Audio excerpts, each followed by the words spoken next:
Hello, everyone, and welcome to Session 1 of Drowned Shores, our pirate adventure themed campaign taking place in the Shackles region of Galarian. You all have your characters built, concepts fleshed out, and are ready to begin the story. So let's get right into it. To the west of the Mwangi Expanse in the sodden lands of Garund lies a treacherous expanse of islands known as much for its natural beauty as for its danger. The Shackles, a wild, untamed realm where freedom is the law of the day, won through blade and blood. A labyrinth of hidden coves, towering cliffs, and beautiful reefs. Lush, tropical jungles conceal hidden groves of ancient magic, while the open sea offers an endless expanse of possibility for those daring enough to chart its unpredictable waters. The weather in the Shackles is as volatile as its people, sudden squalls and hurricanes capable of turning an otherwise calm voyage into a desperate struggle for survival. The people of the Shackles are as diverse as the flotsam that washes up on its shores. Pirates, privateers, smugglers, adventurers, and even merchants from all corners of Galarian find their way here, drawn by the promise of freedom and fortune. These shackles offer a refuge for those escaping from the constraints of more civilized lands. A place where one's past matters less than one's ability to seize the moment. Ruled by a loose confederation of free captains known as the Pirate Council, those who make their living in the Shackles are not bound by written decrees, but by a code of conduct, varied and born of necessity and mutual respect. The free captains that rule these seas are a diverse lot.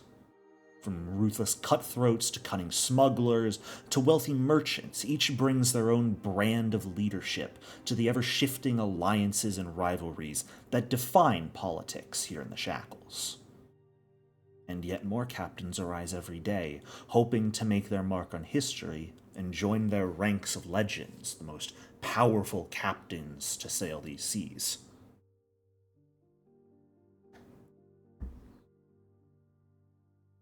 It isn't just the lure of golden glory that defines the Shackles, though. There is raw, primal magic here, woven into the very fabric of the seas and land. Ancient ruins of the Aslanti and Golgan empires, guarded by traps and guardians that defy the passage of time. The wild territories of the islands harboring all manner of man and beast not to be trifled with, and neither the skies nor the seas offer refuge from the various monsters eager to claim your lives. And yet, plenty still brave these wilds, the allure of relics and treasures of immense power too sweet to hold them back. Many try to make their mark on history in the Shackles, only to be swept away by the tides. Yet, a few legends endure. And be it pleasure or something else, each of you is directly acquainted with one of these legends. The Devil's Tide, one of the most infamous free captain crews to sail the Shackles, pillaging and uncovering treasures for nigh on 8 years, yet refusing to join the ranks of the Pirate Council when a position was offered to them. A loose group of sailors who chose not to increase their power through the building of a fleet, but instead focused wholeheartedly on improving themselves, their own skills and cunning. You all have some relation to an important member of that crew, and were close enough that whenever they set out on a new voyage, you were left with a key. Although free captains build their treasure over years of plundering and trade, very few keep their entire wealth with them all at once, instead finding premier locations to hide their booty across the various islands where it will never be found, hopefully. The Devil's Tide wasn't any different, and the crew members in charge of the treasure all carried pieces of a key. And whenever they left on a voyage, they left their keys with you lot, reclaiming them whenever they returned for going to hide away their newest treasure. The last time you heard from the crew was when they sent you the key fragments, claiming that they were onto a new treasure once more. This time, though, one that would make them more powerful than even the entire fleet of the current Hurricane Queen. That was 5 years ago. The Devil's Tide has never been seen or heard from since. While you each have a fragment of the key, for one reason or another, you never sought out the treasure of the Devil's Tide. Maybe you thought that doing so would be like admitting that they were gone for good, or maybe you had your own other reasons. However, recent rumors have begun to surface in port cities and small communities around the Shackles. The treasure of the Devil's Tide has been located, or at least an idea of it has been located, somewhere near the port town of Lilywhite on Motaku Isle. With pirates and adventurers sure to flock to the area in hopes of claiming the haul for themselves, each of you realize that there was a very real chance of someone else stealing the treasure before you claim what is rightfully yours. Thus, the race for the legacy of the Devil's Tide has begun.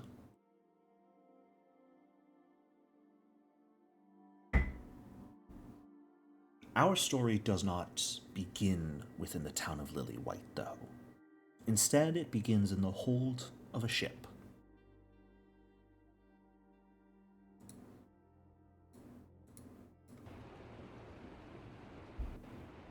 Pearls of thunder roar like angry gods. The hiss of rain lashing at the ship brings you slowly to consciousness.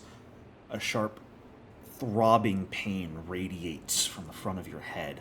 As you slowly blink open your eyes, you find yourself half submerged under dark waters, fresh blood flowing freely from your wounds to mix with the ever-rising froth. As consciousness slowly returns to you, Samudra, would you please describe your character?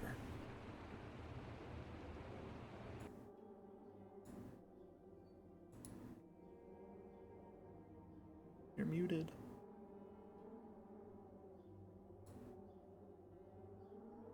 Yeah, first things first, Samudra is muted. She is a young Azarketi making her way out in the world, a little bit of wild hair, lots of piercings, just a little bit wild, but also very guarded and new to the ways of the wide world. She's looking for her brother who went on this trip and promised he would come back, but hasn't come back. All right. As you return to consciousness, Samudra, head aching, your eyes and memory are foggy. The surroundings feel familiar, and you are very clearly below decks on some ship. But your thoughts are fragmented, jumbled. Touching your temple, you find there's a large gash on your head. You aren't exactly certain where you are or what has led you to this point right now. What do you do? I'm gonna reach in my pocket and pull out a handkerchief and put it to my forehead. I'm going to use my other hand to rub my eyes and try to take a look around. So let me ask you this. Are you dropping the cutlass currently in your hand to grab the handkerchief or to rub your eyes? I would rub my eyes with the back of the hand, with the where my wrist and my hand meets. Sure. Your eyes struggle a little bit to take in your surroundings, the weak flickering of light from a single remaining lantern faintly illuminating your surroundings, and even with your eyes, you can't see much further past the end of the light. Half-submerged crates and barrels drift aimlessly in the murky water alongside you, obvious gashes alongside the hull of the ship, allowing more and more water to flow freely into the hold alongside you. How bad is the boat?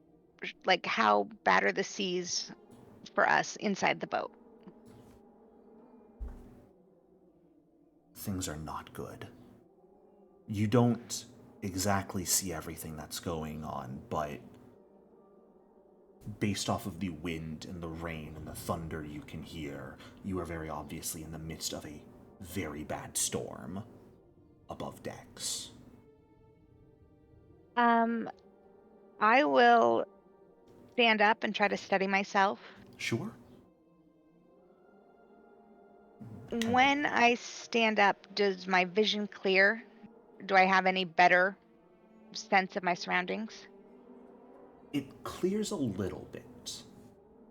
The only other thing you notice at this point in time, the blade in your hand is not clean, covered in gore and grime,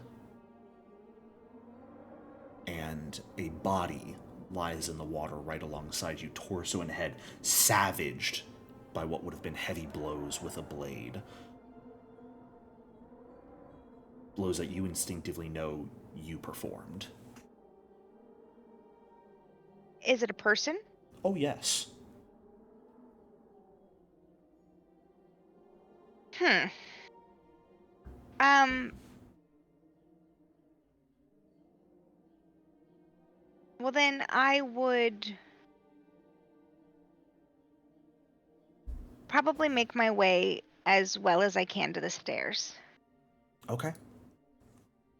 There's a heavy groaning of timbers, the ground beneath you beginning to slant backwards.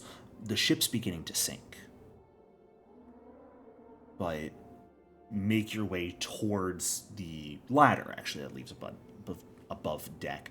Each step against the water, kind of a battle almost. The ship violently lurching every few seconds, almost throwing you from your feet. Getting to the ladder and beginning to climb. It's almost like scaling a mountain, your muscles screaming in pain, very clearly being overexerted right now, but you're not even sure what they've been through up until this point. But you still make it up to the hatch before the waters overcome you, and manage to push it open and pull yourself out onto deck.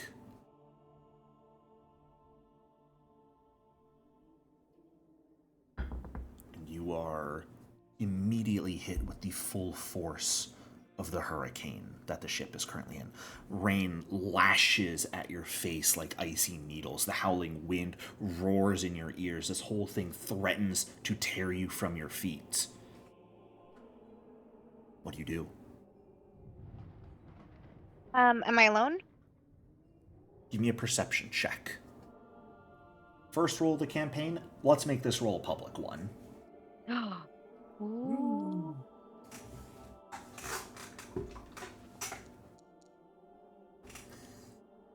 Oh. Fantastic. All right, you guys, you're in great hands. It's hard to tell. Your eyes only let you really see when there is light, even dim light. In pure darkness, you find yourself just as blind as a regular person. But there are flashes of lightning coming down constantly that are illuminating the ship sometimes for you to see. And you see a number of people on deck, fiercely fighting amongst themselves, bodies littering the torn deck of the ship, blood mixing freely with rainwater, washing away in crimson streams. There's maybe 20 to 30 people you see on deck at the moment. Do I have any familiarity with them, or is this is just surprise?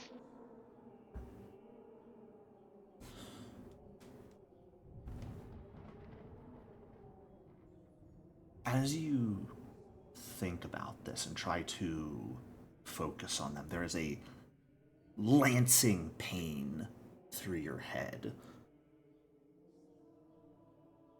You should know these people. Something feels familiar about who they are.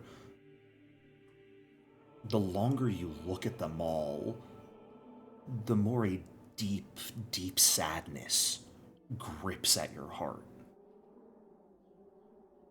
But for most of these people, you do not remember anything about them. Only a group of 6 people you recognize someone. The shattered remnants of your crew that you know have maintained some semblance of their sanity. You can see across the deck of the ship, huddled near one of the rafts at the moment.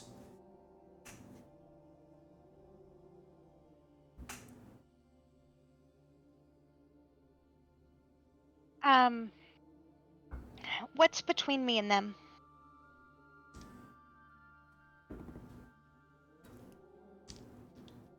Is it like Maybe all the people? the two and a half dozen or so other members of the crew that are still alive are scattered around the deck. A few of them are seemingly attacking those at the rafts. You hear the crack of a gunshot ring out, and one of them staggers backwards. You see blades flashing, crew tearing at the rigging of the ship, howling incoherent threats into the storm itself.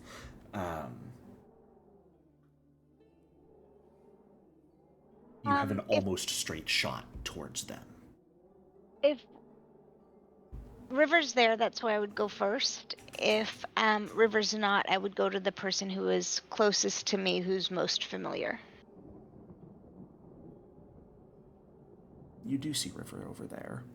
One of the people trying to release the raft from the side of the ship. I would run my very best and go and help. I still have my cutlass, though. You do. And there is one person in the way of you getting there, a single crew member in your way. And see them bloody, missing an arm, the top section of their head shaved off by a blow, but smiling at you with a twisted grin, madness plaguing his eyes as he charges you as well.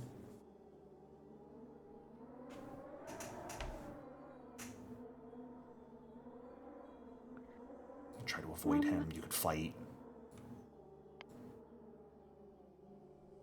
If I were going to try to push him, would that be athletics or acrobatics?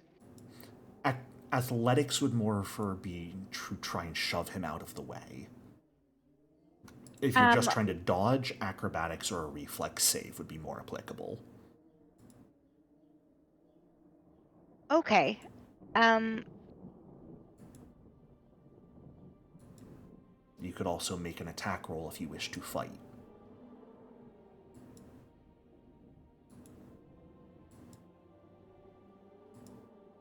I want to do this.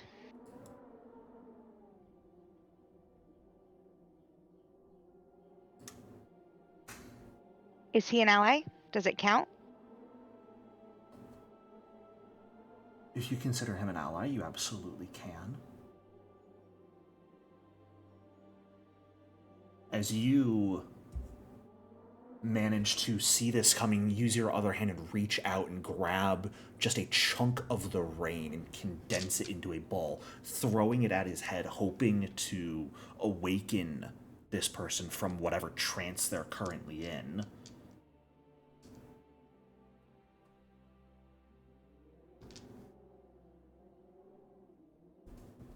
You notice a few of their wounds stop bleeding as heavily, but the madness does not fade from their eyes.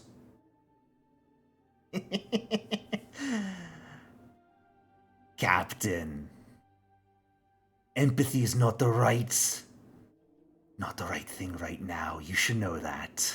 You got us into this situation, didn't you?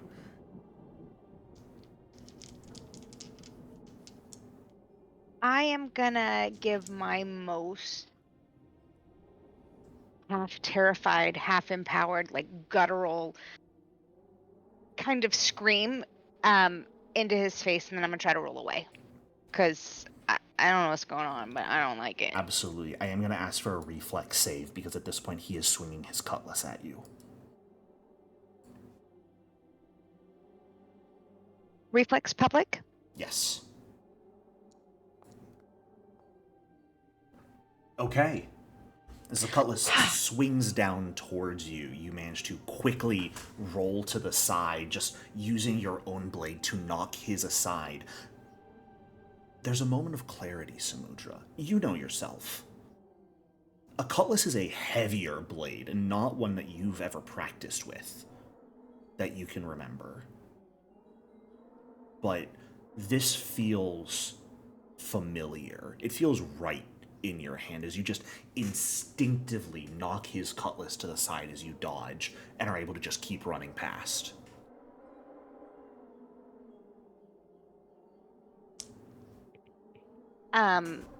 Yeah, then I'm gonna run directly to River and spin her around with a "What the fuck?" You recognized who you thought was River from the back. And when you see her from the front, it very much does look like River.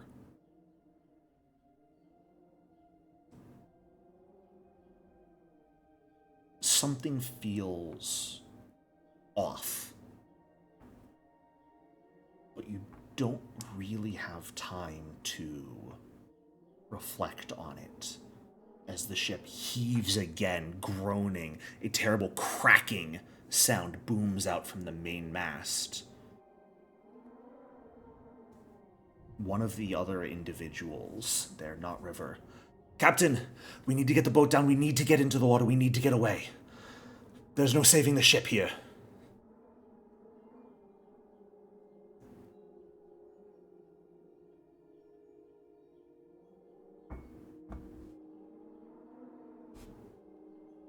The choice is yours.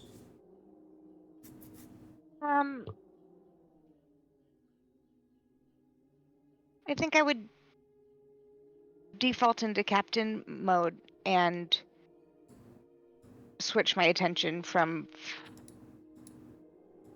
River, which is fake River,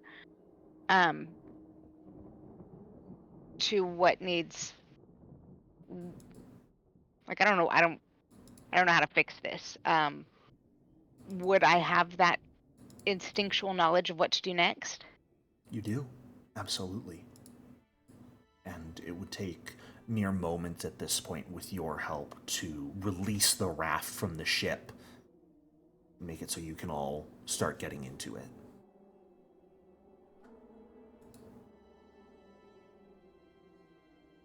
Then I will release the ship and I will try to help as... Can I distinguish between lucid and not lucid people? Like, is everybody gonna try to get in the raft or only the lucid people? At the moment, some of the members with you, it's you and 6 others who seem themselves still. A few of them are holding off the few crew who have approached you, but most of the crew are too busy just destroying the ship or attacking one another right now.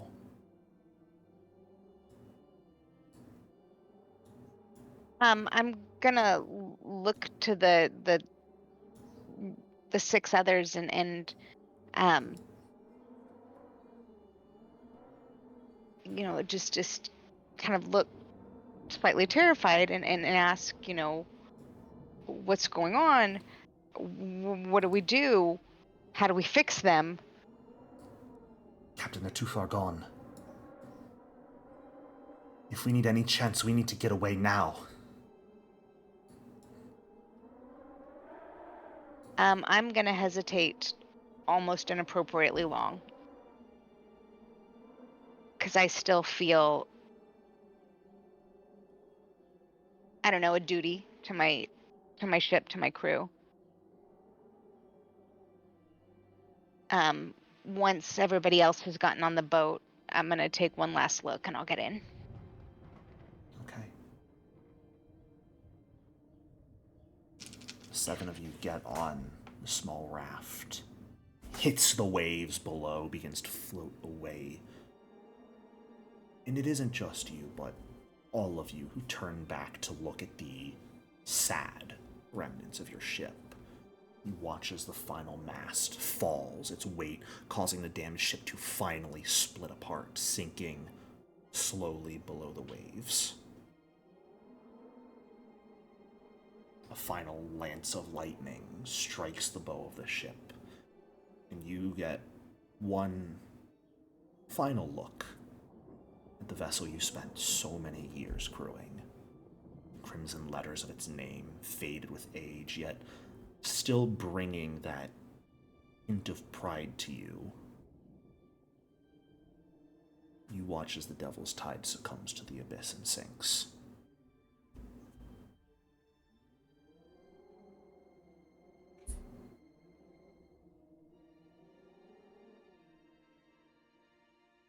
And as you float away, we now bring our story elsewhere. The port town of Lilywhite, and specifically a well-known tavern near the docks of Lilywhite, known as God's Revel Inn. An old but sturdy two-story building with the occasional bit of tarnished brass sitting just south of Lilywhite's port. The interior brightly lit with oil lamps even this early in the morning, and smells strongly of unwashed bodies and smoky fires. Benches sit scattered around mismatched tables and crates, all surrounding the recessed circle of hard packed earth in the center of the main room. A fighting pit, ringed by a series of heavy posts connected by fraying rope. A second floor balcony overlooking the ring and part of the main floor. It is on this second floor that we begin our story in earnest. In one of the back rooms behind the bar where employees are given space to sleep, one of you awakens on your day off, your extra sleep ruined by the crashing sound coming from the next room over.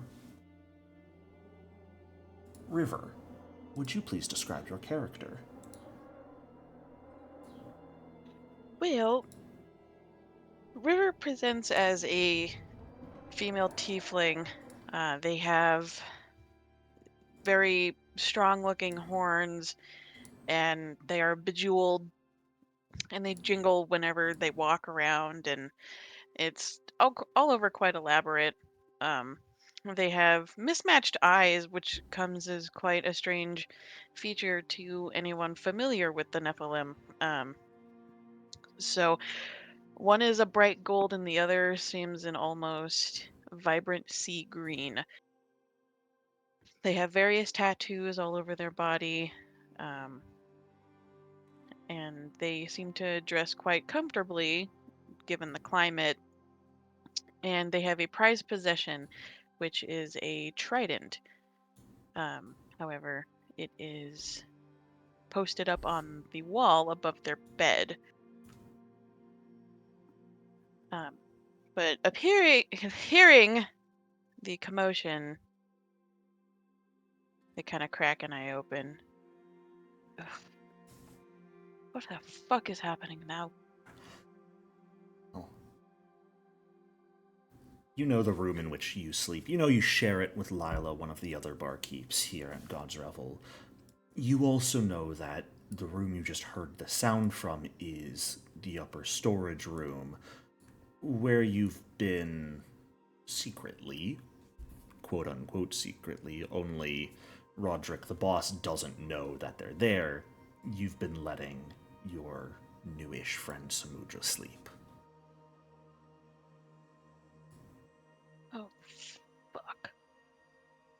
And they kind of like fly out of bed. They, as sneakily as they can, they kind of haul ass upstairs. Well, you're both upstairs. The storage room Samudra is sleeping in is right next to your bedroom. If we Oh, were great. to, I can actually pivot over to the map of God's Revel, so you can get an idea of where exactly it is. You are up on the second floor proper. You've got a small room that you share with Lila that you both sleep in. These are behind the bar up on the second floor, and then there is a storage room just next to it. You would have heard the sound effectively through this wall. Oh, fuck.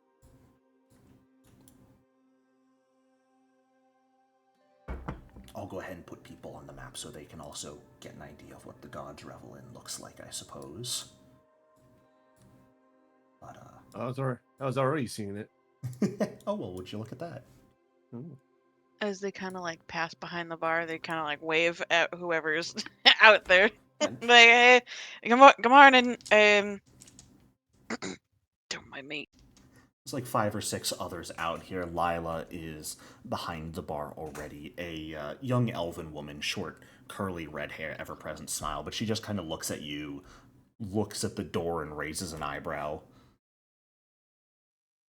You're Don't up worry about early. I think it's the rats again, knocking shit over in here. Mm-hmm. The rats. Oh. Uh-huh. Make sure they don't stay too loud. We don't want Roderick to hear. Oh, working on it. Thanks. And River kind of hauls it in here. As you make Slams your the door. way, slamming the door behind you as you make your way into the storage room, and you currently see Samudra asleep, having seemingly fallen off the crates that were being used as a makeshift risen bed and knocked a barrel or two over in the process. Burley, what are you doing? Well, is Samudra awake? Samudra is Or... asleep. Oh, fuck it. Okay. River kind of walks over to Samudra and crouches. Their tail kind of curls around their ankle, and they kind of like gently shake Samudra awake.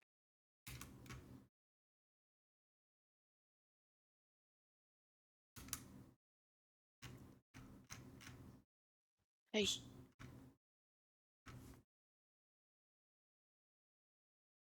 Samudra, as you are in the midst of sailing away from the wreckage of your ship, you are suddenly shaken awake, and you find yourself back where you went to sleep last night in the upper storage room of God's Revel Inn. I will let out the same intense scream of fear and power. to scare whoever the bad guy is that's waking me up. And then I will skitter backwards into the corner.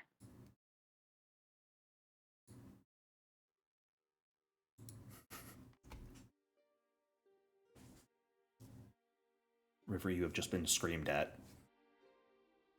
I say that. River kind of like shoots a look over their shoulder towards the door and kicks a crate in front of it before they run over to Samudra. Oh, remember what we talked about? You can't be screaming. Was it a nightmare again? It was the worst. It was the worst. I'm sorry, Puppet. I don't know how to help. You fell out of bed again. They all died. I couldn't save. They all died. Again.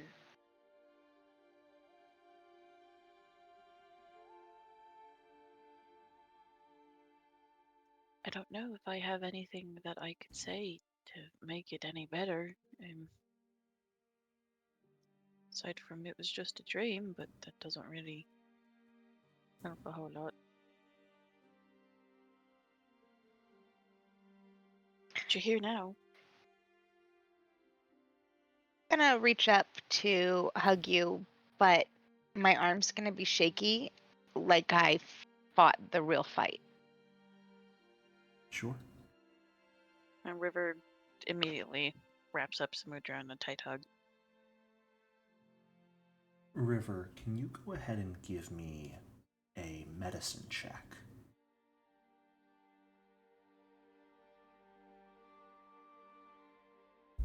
Blind or public? This can be public.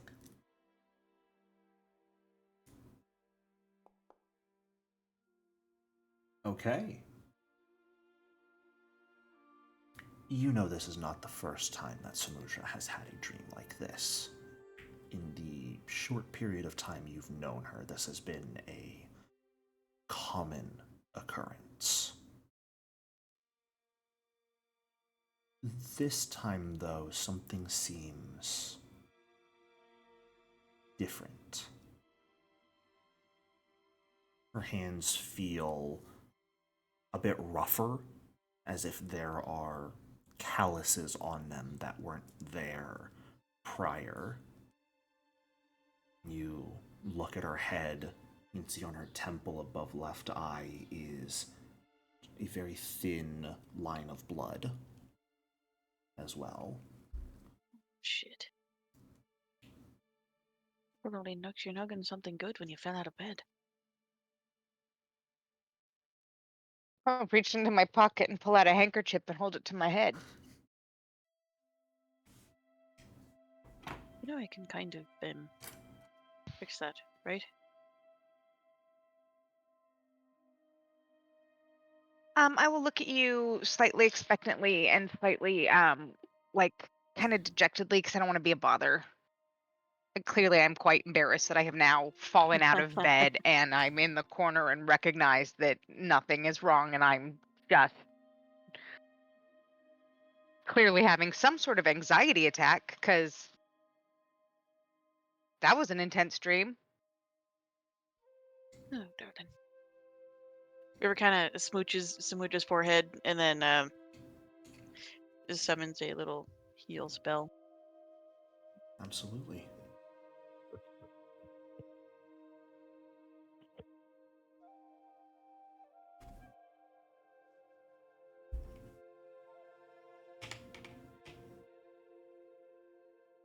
You can go ahead and just alight your hand on Samudra's head when you pass it over the injury.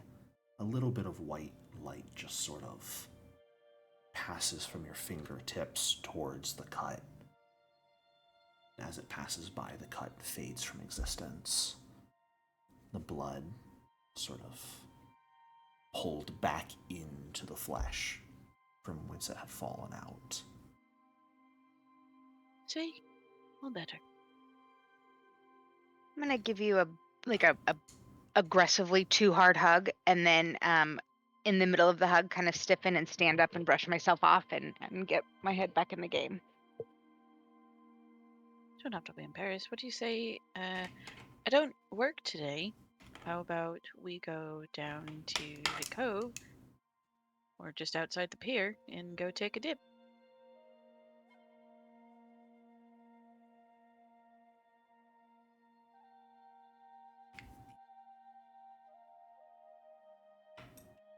I will smile slyly and yeah, and say yes. I'm also going to quickly mute because I'm going to show Charlie how to do the rolls, which apparently I didn't show him earlier today. Sounds good. As the two of you prepare to leave the room, River, one other thing catches your attention. Samudra's head was definitely injured, but you don't see any marks or blood on anything else that she could have hit in this room, rolling out of her bed.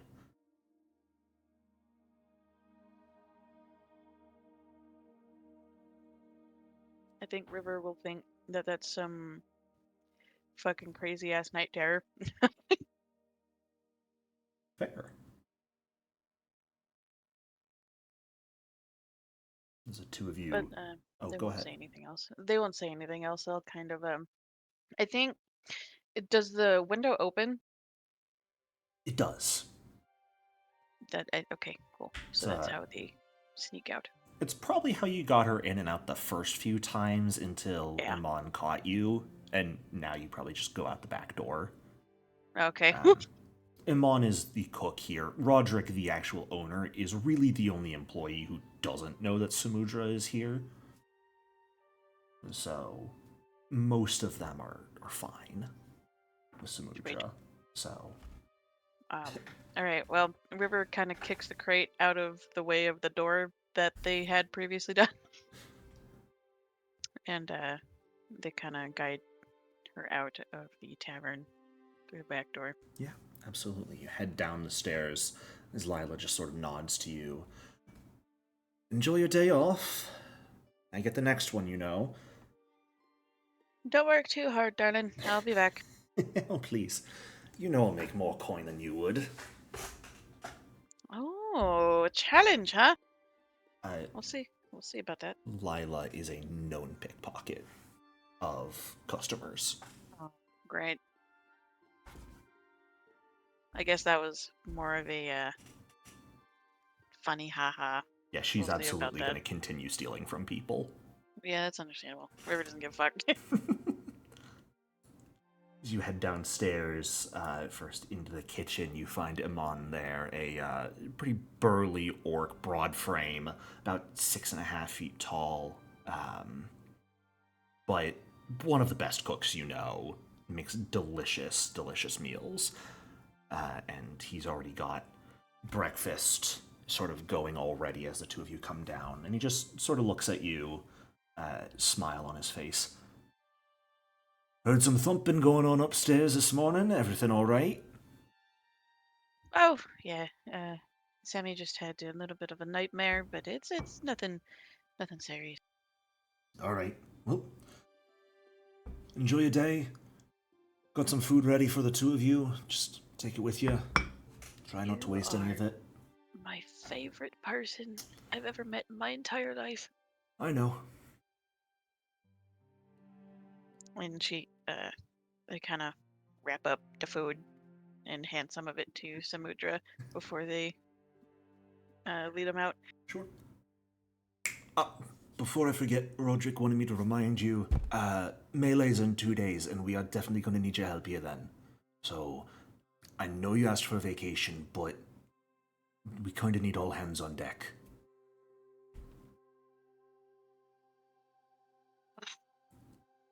Man, Roderick knows where to stick it. But, fine. You're a treat, Gods know. River. Gods know you lot can't stay alive without me. For fuck's sake. No need to come back before then, and you're less looking to sleep anything off, but 2 days, 26th, melee. Don't forget to be here, Okay. please. All right. Unless someone gets fucking decapitated, you'll be fine. But yes, I'll be there. He just raises an eyebrow. But the two of you, food in hand, head out the back door and into Lilywhite proper. Any plans for today? Just rest, relax, take a swim. I think taking a swim is probably the first course of action, especially to kind of, you know, help Samudra not dehydrate. Absolutely. You know she won't actually dehydrate if she doesn't get in the water much as she might say she does. That bit of rain that always follows her around is more than enough from what you've recognized. But To be fair, Samudra feels like most at home in the water. right, Like, swim is her whole personality, so you taking me to swim is like the sweetest thing. absolutely. And River's kind of low-key helicopter parenting. So, because they felt her hands, if her hands are dry, River's gonna be like, oh my god, we gotta get in the water, like, now! Absolutely. The town of Lilywhite has been your home for a while now, River. It's a nice, relatively peaceful little joint, curves along the northwestern sort of shoreline of Motaku Isle. It spreads across bridges to a few small islands that sit in the bay. Small, well-made wooden buildings ring the harbor. There's a number of like festive flower and palm frond garlands that tend to hang from the various buildings, bridges, and statues. Nearly the entirety of the town's piers are jam-packed with vessels of varying shapes and sizes. It is normally a peaceful town until about 2 months ago when the rumors began to spread that the Devil's Tide's treasure was hidden near this town. And ever since, the number of larger sailing ships, the free captains and their crews that have arrived in town, has only increased. Some have given up and left, not willing to waste too much of their time on a rumor, but a number still remain at this point in time. Hey, Sammy, if any of these motherfuckers give you any trouble, I'll get them. Just saying. I'm gonna giggle and just feel embarrassed that I'm such a burden, but also be wholly aware that I have no ability to protect myself. So, also very grateful.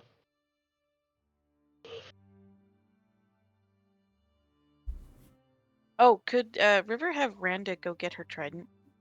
Yeah, absolutely. If you want to like run back upstairs, grab that Beautiful. with you. Yeah, before they left. Make sure you've got that.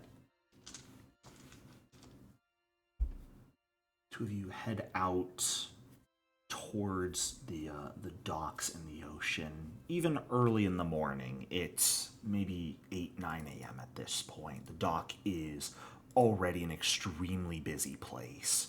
Number of merchants and dockhands, you know, the various shipping companies and merchant associations that have holdings in Lilywhite keep this place busy and the coin flowing pretty frequently. You weave your way down towards one of the more beach-focused areas so that the two of you can go for a swim. As you do so, though, Samudra, there's a single person in the crowd that catches your attention. someone who looks normal enough that you normally wouldn't give them a second thought.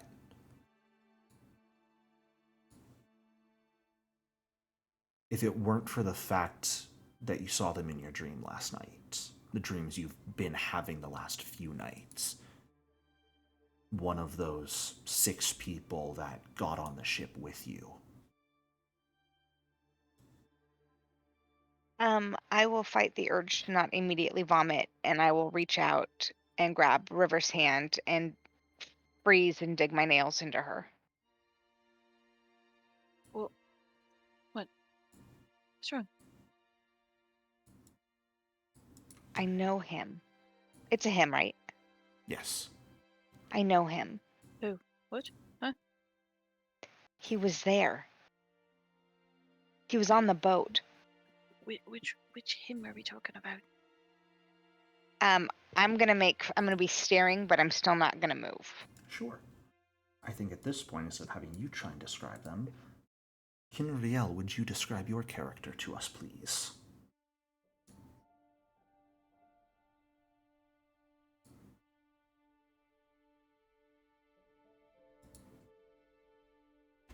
We cannot hear you if you're talking. Hello? Oh, there we Hello? go. Aha! Okay. Weird. So Kinrail is a male half-elf. He'd be wearing wizard robes, similar to this picture, although he doesn't look this badass yet. And his hood would be pulled back, and he does have that staff with him, with some blue crystals on it. And he has a bird on his shoulder made of water.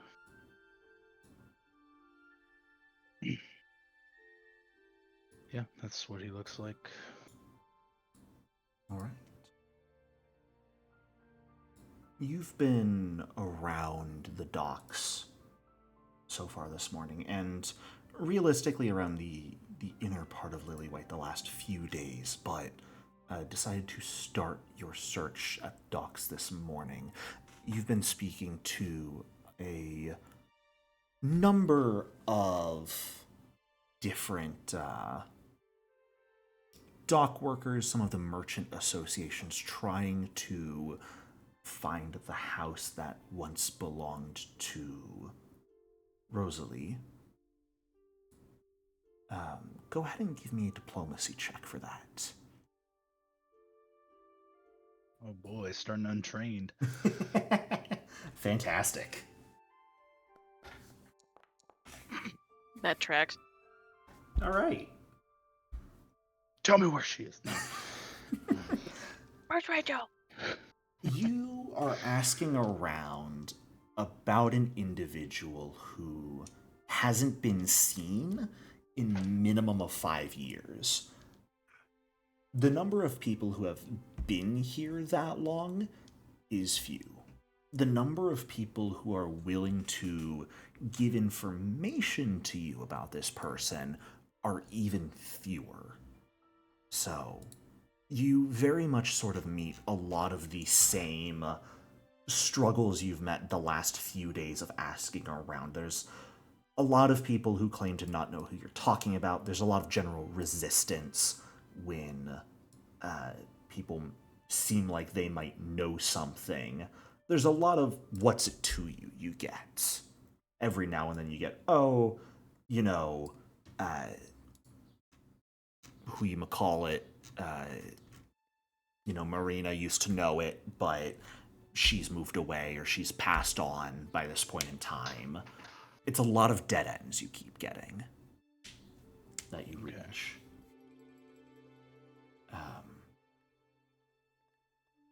As you are asking around, though, this morning, you do notice 2 figures who are a little ways away, maybe 100 feet or so, in the crowd, who, unlike everyone else who moves with purpose constantly, have stopped and are staring right at you.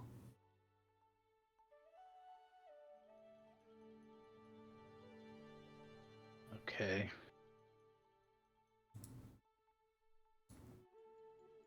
As expected, Surge, most people are useless. Let's see what this is about, though. And he will approach.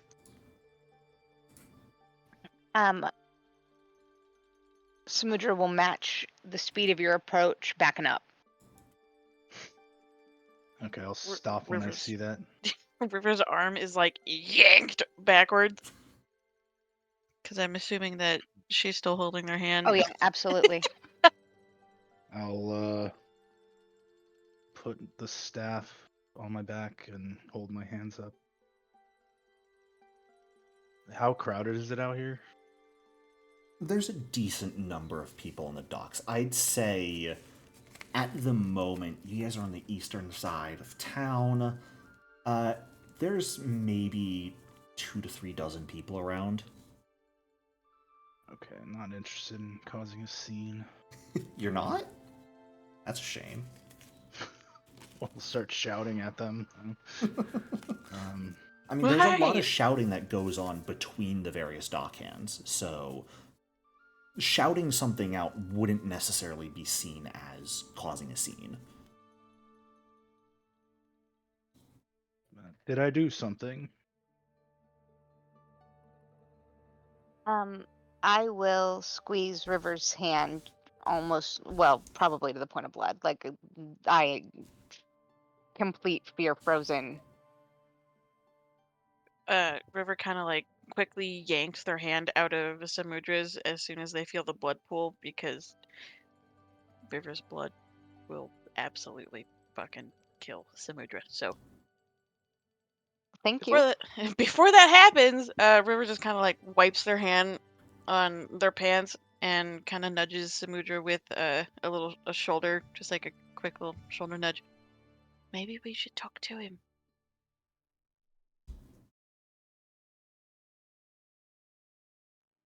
I'll just be over here and I'll go like sit on a crate or something. One of the dock workers looks at you as you do that. Man, I was about to carry that onto one of the ships. Do you mind? Do you mind? Okay, I'll move to a different crate. Thanks. No. They won't pick up the crate you were just about to sit on. They'll go pick up a different one and leave. Motherfucker. I share a look with Surge, like, what the fuck? Anyway. Can't be that bad, right? Come on. See what's going on. I will follow you for fear of being left alone, but no part of me wants to follow you. River will change sides that Samudra was walking next to them and take her other hand in theirs that is not bleeding, Sure. and just leads the both of them over to Kinriel. All right.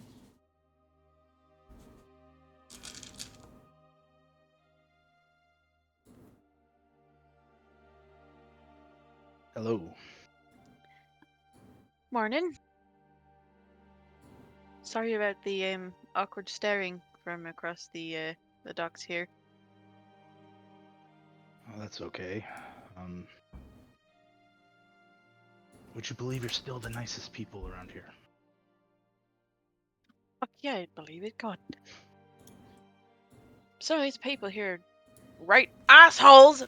As she looks to some of the dock workers that they didn't get along with previously.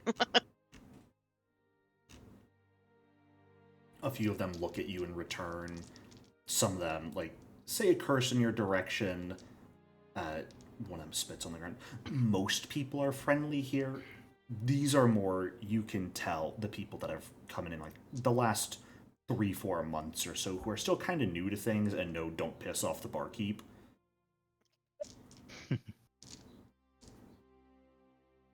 When you motherfuckers leave, it won't be fast enough! Anyway. Or they might go visit Kaylin's keg. Maybe they drink there. Who knows?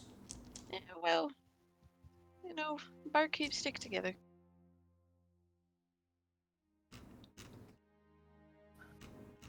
If I may ask,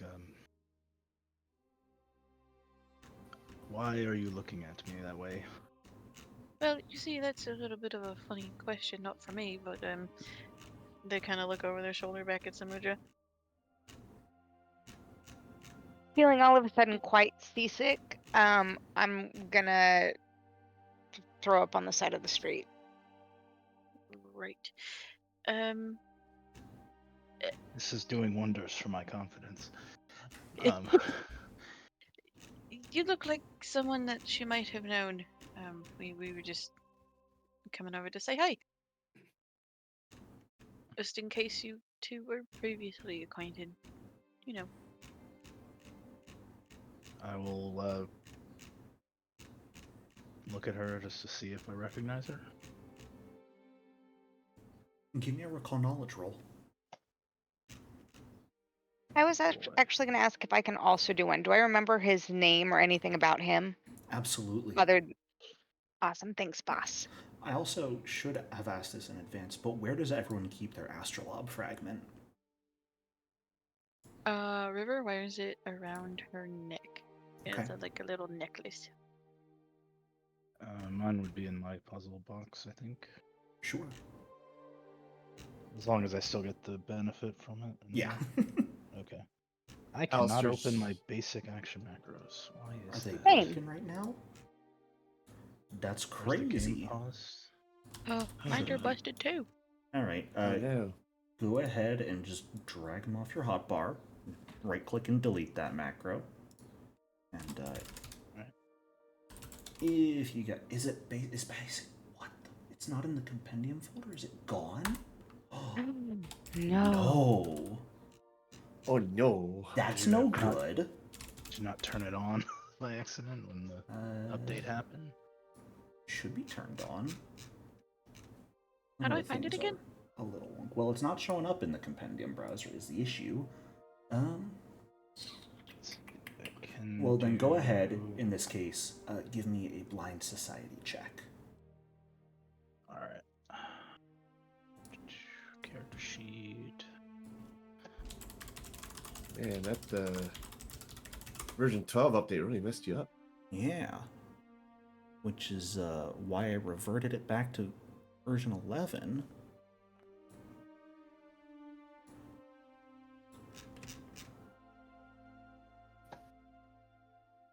Did Workbench not get reverted? I might have missed that. I will have to check. If Workbench is broken, I'm going to be so sad. Should still be working. It should be, but it's not showing up as active right now. Let me see real quick. Oh yeah, when I try to drag and drop my recall knowledge, it says, hang on. It says a macro cannot be created from a compendium item that isn't in effect or condition. Yeah. I will see if I can. It looks like there was an issue. Hopefully, I can download the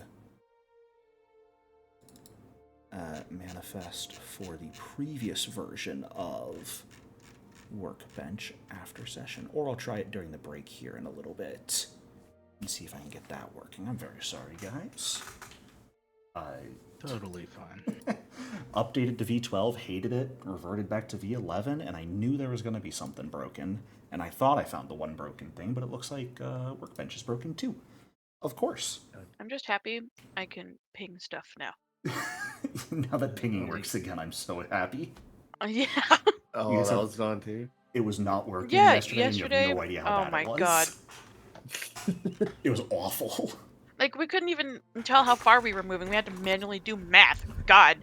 We had to swing our mouses around where we were indicating where something was. It was Yeah. a wondrous Like, time. Drag God. ruler was broken, so It was horrible.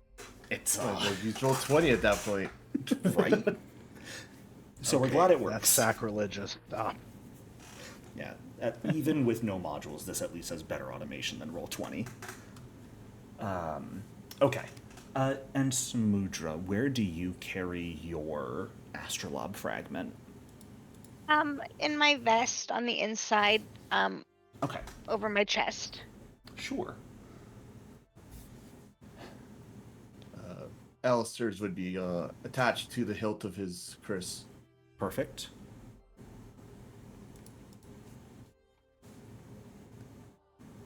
Samudra and Kin, the two of you. That familiar feeling still exists for you, Samudra. You feel like you know who this is. The name that pops into your head is not how he introduced himself, though. The name that pops into your head is Velra'an. Do I know anything about his... Does he have a wife or kids or anything noteworthy that I would have? Or is it just his name? That's the only thing you remember. On The the flip AFK side, button is also gone. oh no. Well, then just type in chat if So, you have to step away, yeah, and then I'll type be it right when you're back. Goodness, Foundry, why do you hate me so? Kinriel, you do recognize the pair of them, actually, but for different reasons.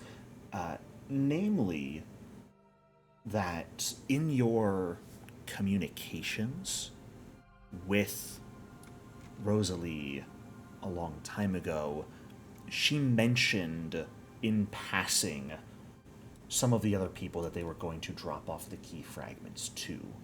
Described them to you. And young female Azarketi was definitely one of them.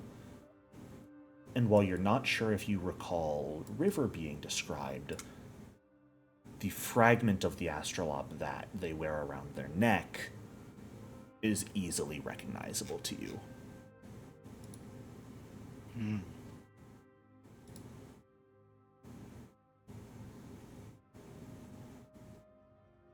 Interesting. I'm going to reach into my bag now. I mean you no harm. And pull out the puzzle box. And then, I'll start fucking with it, but, I don't recognize you or your face. Your description does match someone I've heard of. I don't know what to call her. My benefactor described you in a letter when she sent me this, and pop open the box and pull out the piece of the astrolabe.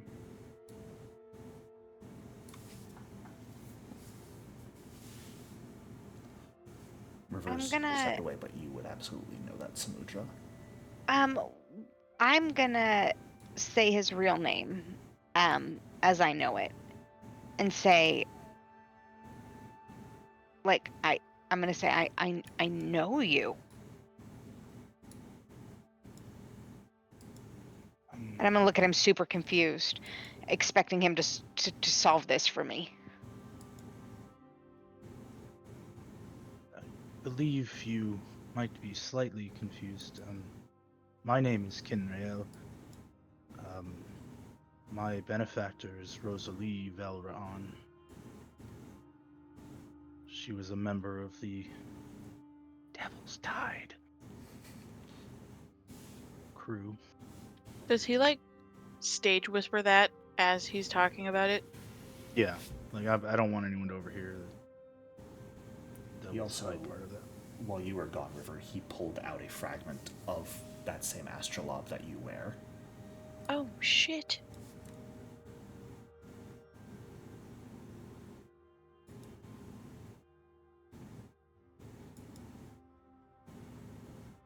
Perhaps this is why I know these are magical, right?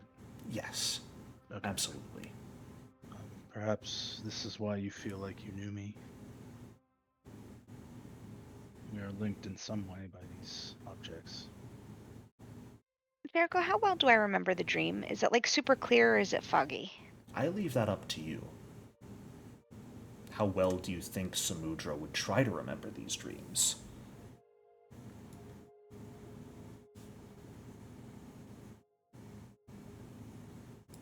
I think Samudra would think that her god was telling her, warning her about the sea. And I think she would remember every single millisecond of it. Okay. Then every detail you do remember.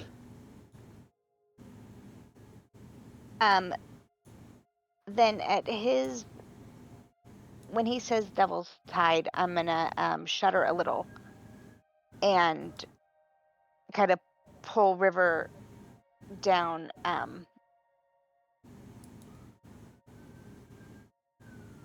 and look at her kind of concerned and say, like we should talk, like including him, like we should go back and have a sit down and talk because I have some truths to tell that I don't know if you guys are ready to hear. Okay. Kinrael, do you mind, well, we were going for a swim, so you're welcome to join us out by one of the beaches. Sure. I've learned more in this conversation than I have in 3 or 4 days here, so. Look at that. See, we're helpful. And I'll join them. Okay. It's mildly early for it, but we are going to take our break here, just so I can figure out. Oh god, break time isn't even working. Oh lord. Ah. I'm going to see if I can get these modules working again. So stand up, stretch, get some water. When you're back, just type something in chat, the Foundry chat, so I know you're back. And actually, that won't work. Type something in the Discord chat so I know you're back, because I'm going to close the server for a minute and try and get those modules working. All right. I'll see you all in a few. Welcome back, everyone. Well, again, sorry about those issues, but Workbench is back and working, so your basic action macros should be just fine, and your the break time button, if you need to step away and come back, should also be working again. So, Kinrael, River, and Samudra, the three of you have just headed down towards the ocean to find a place to sit and chat, I believe, correct? Yes. The floor is yours. So are we, like down here? Yeah, you guys could head towards like that beach area if you wanted. Another solid beach would be over here. Oh, I think I like that one better because it's, probably less traffic and it's on a cliff, so people won't be able to hear us very well. It's kind of below the cliff if you go there. Yeah.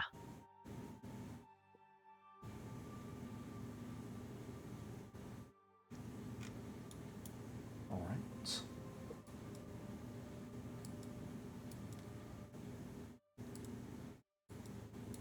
three of you kind of make your way through the docks where a number of people are working early in the morning and head down one of the bridges towards this more secluded beach area that will sometimes get a bit more popular in the afternoon.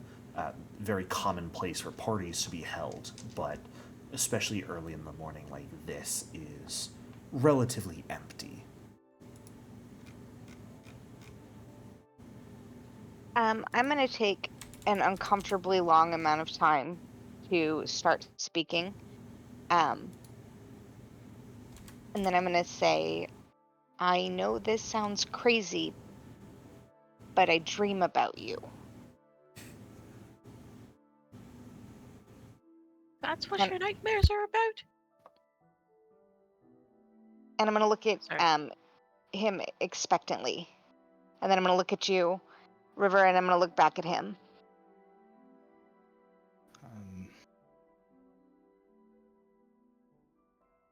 Oh, that's very strange. I don't think we've met before. I've been out of the city for 5 years. Away at Wizarding College.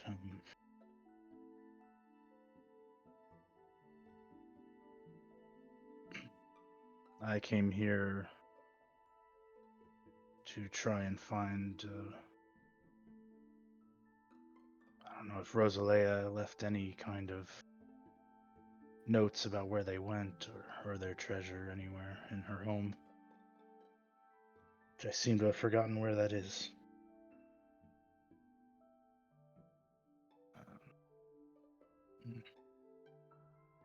I'll take a deep breath and then spill out in painstaking detail everything about the dream that I remember from start to finish. I am going to spend a little extra time talking about the different aspects of the water and the way the storm was. You were the captain in the dream? Yeah, yes. But that's What? not the important part. Everybody died except for you and uh, I know you.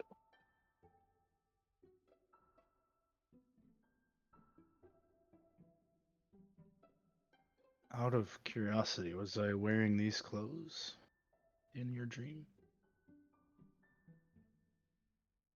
No. No, and you looked tanner and tired, and you have a big belly laugh when you drink.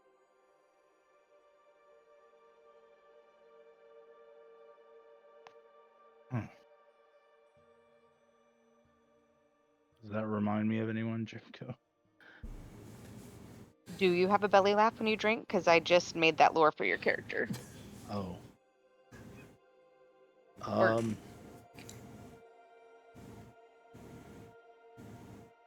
It does not He doesn't strike... get drunk a lot.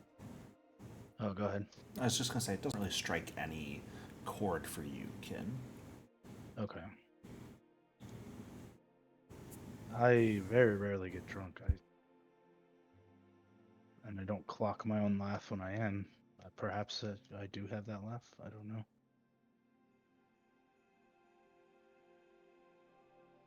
I am going to look expectantly to River because I thought going into this that once I told the dream, then that would solve the riddle and that we would then all know what to do next. And now I feel even more confused and conflicted. And so I'm going to look to you to fix it.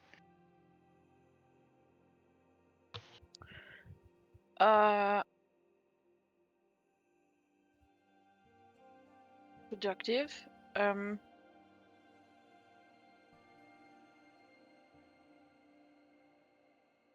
Prophetic dreams. I got nothing.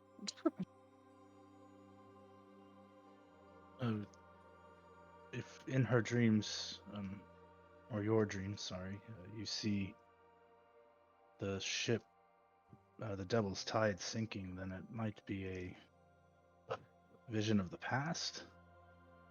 What happened to them? That's why I asked what I was wearing, because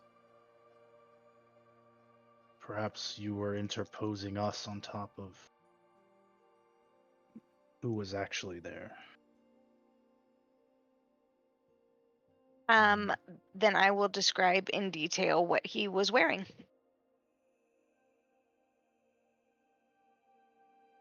Right.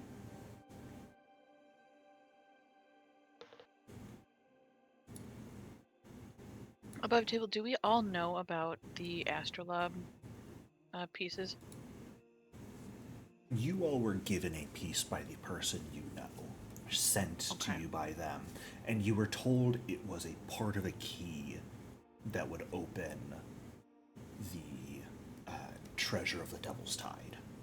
part of the reason many of you probably never went for the treasure is you figured that you wouldn't be able to access it with just the fragment you had, and finding whoever else might have them was probably a fool's errand. But here sit 3 of you now with fragments.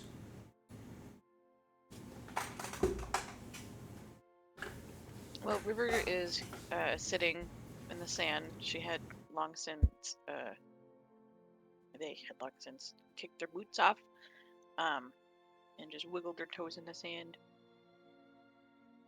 But they are going to fiddle with one of the fragments of the astrolabe that is sitting around their neck, as they think and stare out to the sea.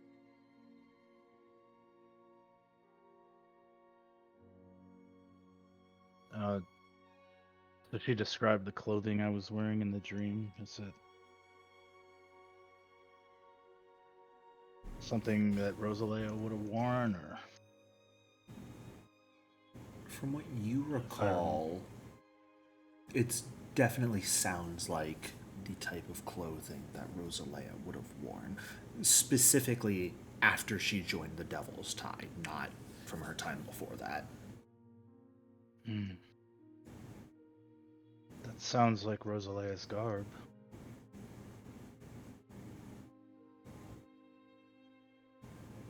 It sounds like you were seeing the past, to me. At that, my face is gonna fall and my eyes are gonna well up with tears.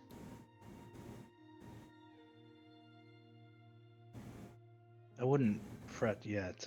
You did see that some of us survived. I don't know if you mentioned your brother. Do you have a brother?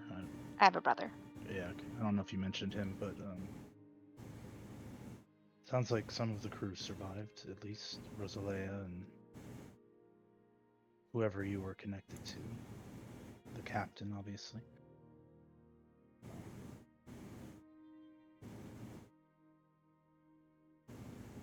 I feel better about this information, but also I remember how many other people died, and that really weighs heavy on my heart.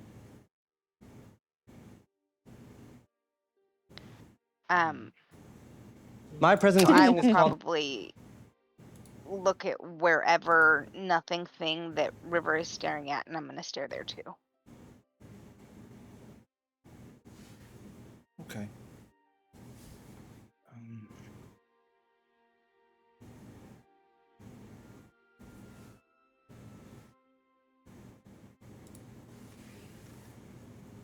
I'll like walk over to River and hand her or them my fragment to see if these fit together at all. What's this? This is my piece of the key. Oh. At least that's what Rosalea called it in her letters. Oh shit! Sammy! I'm gonna reach into my pocket in my vest, and hold my piece in my pocket, so it looks like I'm touching my own boob. River's going to take the fragment that Kenrail's offering and take their necklace off, and then kind of try to fit the pieces together. Sure. Give me a crafting check. Uh-oh. Your favorite role. Alistair. As far as you can tell, River, trying to take 2 pieces, and these aren't large pieces, trying to fit them together, none of the sides seem like they match up. But the design of the pieces definitely leans to them looking like they come from the same piece. Seeing that they don't fit, I will uncomfortably offer up my piece. River takes it gently and then tries to fit all 3 pieces together.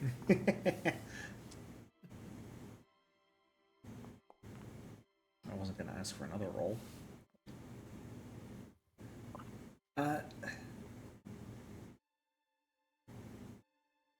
As you're kind of trying to maneuver them around, Samudra and Kinriel's piece, there comes a moment when the two of them are close to each other that the two sides closest softly glow blue. Oh. But maybe shot in the dark here. Maybe these pieces are why you're having those dreams. Because you told me that I was there, right? At least you think that I was there.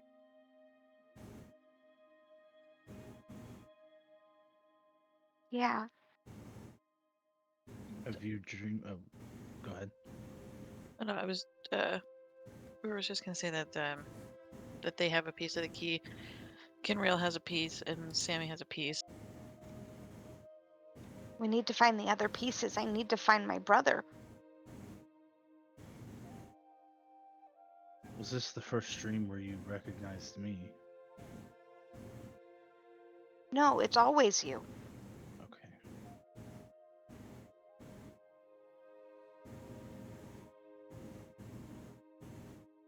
Wonder if my father's there too.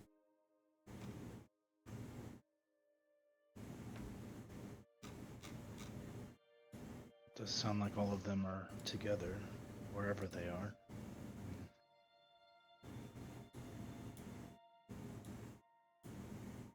That would be a relief. Yeah, perhaps there are others in town with pieces. Perhaps we're being called together somehow. How to find them, I don't know though. Yes, I sincerely doubt that walking around town and asking, "Hey, does anyone have a piece of this super secretive, super duper important and valuable piece of history?"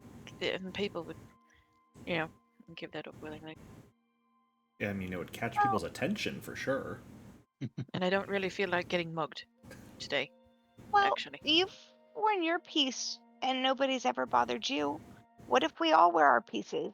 And then, because I would have recognized, I mean, I did recognize your piece and I would have recognized yours immediately. So maybe they'll find us?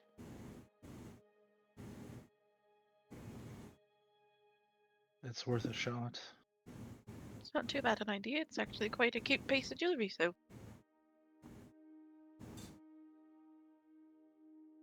I will affix my piece with my 3 needles.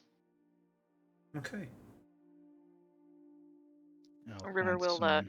try to find some seaweed or something to make a little seaweed necklace for Kinreal. Thank you. I'll Please wear don't it. make me do another crafting check for that. I just want to give people some jewelry. I mean... I mean, we should do a crafting check to see how ugly it is. I'm just saying. If I roll a 1, I'm leaving. Hey, it's a free hero point though, right? See ya, I I guess. never told you to make a crafting roll, to be fair. But it is He funny, just so throws I'll it give on you the a hero ground and point. marches off. I'll take it from her. This is very nice, thank you. A piece of seaweed immediately snaps under the weight of the I pull it out of view as fast as possible, and then while she's not looking, I roll my own crafting check. Try and fix it up. So to not make her feel bad.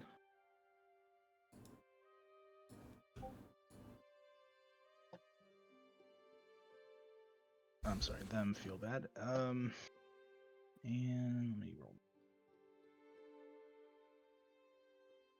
I'll probably roll like shit too. 13. At least you have a modifier. You definitely managed to salvage the snapped piece of seaweed very quickly, and you hope that River doesn't notice as it is broken apart.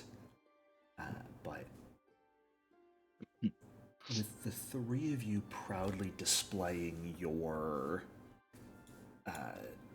fragments of the astrolabe and potentially going out to wander the city and see if anyone catches your attention. Are you heading out together? Are you going separately? Well, River still wants to take a dip, so If you guys want to go After- swimming first, you can. after they proudly make a cute little necklace for Kinrail, River's just gonna dive in. Okay. After, disrobing whatever is not going to hold up well under seawater. Sure. I was swimming the whole time, and I swim in my clothes because they're wet anyway. All right. I guess I just sit there absentmindedly watching while stroking Surge. Sure. I will encourage you to swim as well.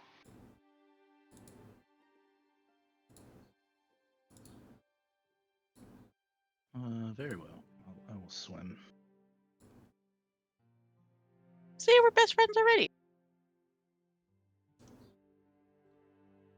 Yeah, you passed my test. All I needed to do was swim.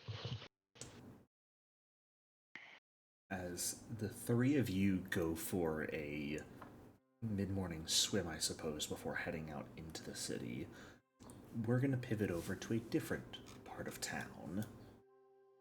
Back on the mainland section of Lilywhite, on the western edge of town, is a large one-story building, stone walls ringing the entire place, a large canvas retractable roof that is currently leaving the place open to the sunlight above.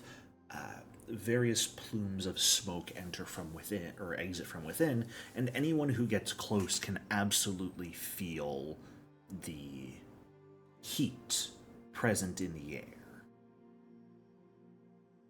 We are going to pivot over to Alistair. As you have been heading around town, asking your own questions about an individual, and recognizing that the shop as you approach it, the Iron Kraken, it is called. While you have your own pride in your inventions, there may be some information to be gathered here. Would you please describe your character for us? Right, he's stands about 6'4". Has a full head of reddish hair, brown hair, and he has this tunic and tape combo that look very worn, like they look like they're hand-me-downs. They're very frayed and on the edges and all that. And he has this metal mask over his mouth.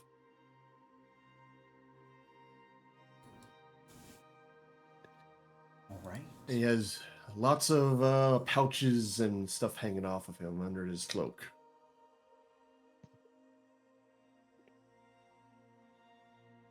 He's way overdressed for this environment, and his Tal'Doran personality sticks out like a sore thumb.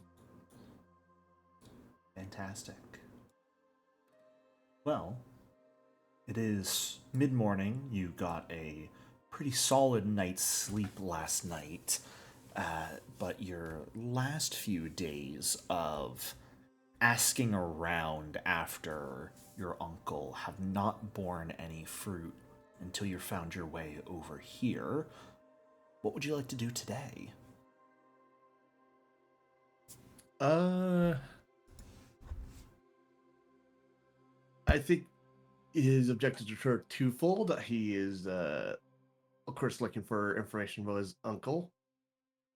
But he's also trying to find some work because I am out of money. Fair enough. As you make your way into the Iron Kraken, it's a very open floor plan. You can see a number of forges all currently burning, a few metal workers in the back, mixing between forging and doing some basic welding as well. There is a small stone table near the entrance, a few chairs off to the side, and perhaps about 2 people currently sitting and waiting. There is a pretty bored-looking, middle-aged gnome currently sitting up at the counter. Long, kind of fiery red hair that's tied back in a braid. A pair of like intricate multi-lensed goggles that are pushed up on his head at the moment. Welcome to the Iron Kraken. You looking to service something or purchase it today? I was hoping to ask around. I'm looking for a individual who I believe frequented this port. But also, if possible, I'm also hoping to find a little bit of work to do around here because I'm a bit short on funds.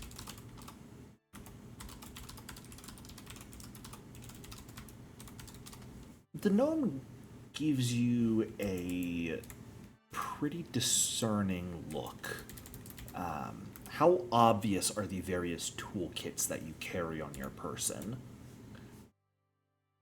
The repair kit is fairly obvious because that's the one he wears openly. The thievery and medical tools are hidden in his contraptions. Okay. Well, we're not really looking to take on any apprentices right now. If you're looking for like a short day's work, then I have to test you first, but could potentially arrange some small things for you to do in order to get some coin, as long as your skills are up to par at least. Oh, Looking for an individual, you said, though. There's a lot of people that frequent this port. So, his name was Roger Hawthorne. He is probably about 5'10", jet black hair, clean shaven.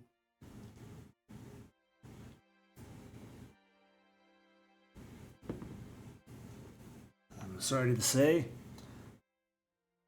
can't ever remember someone of that description coming around here.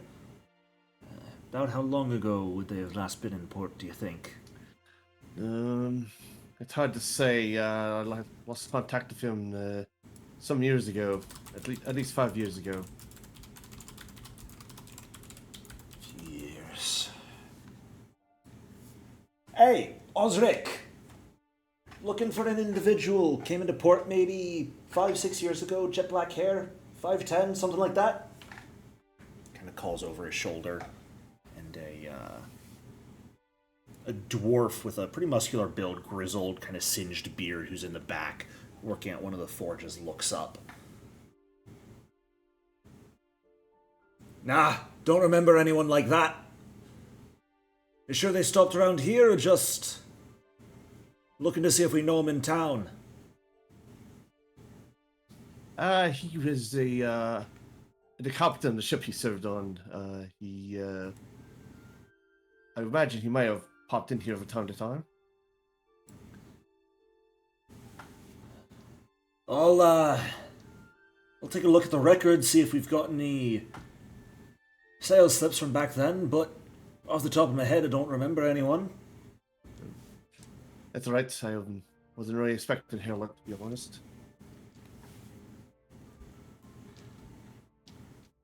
Well, sorry we couldn't be of much more help there. But back to the other point of business. Trial period. Are you interested in taking a test? Certainly. Wonderful. Where do your skills lie? Some are with guns, some are with prosthetics, some are with other odds and ends. Are you more of a alchemist or a constructionist, you could say? I deal with mechanical engineering. Wonderful. You'll fit right in there. Clockwork.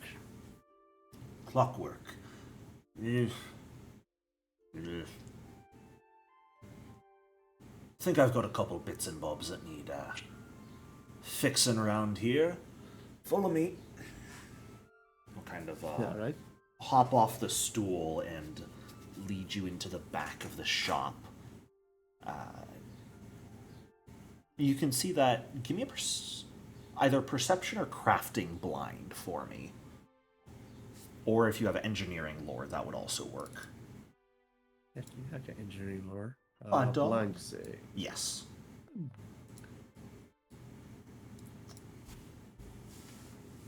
As you kind of head into the large work area, you can see there's a pretty large construction that they are working on.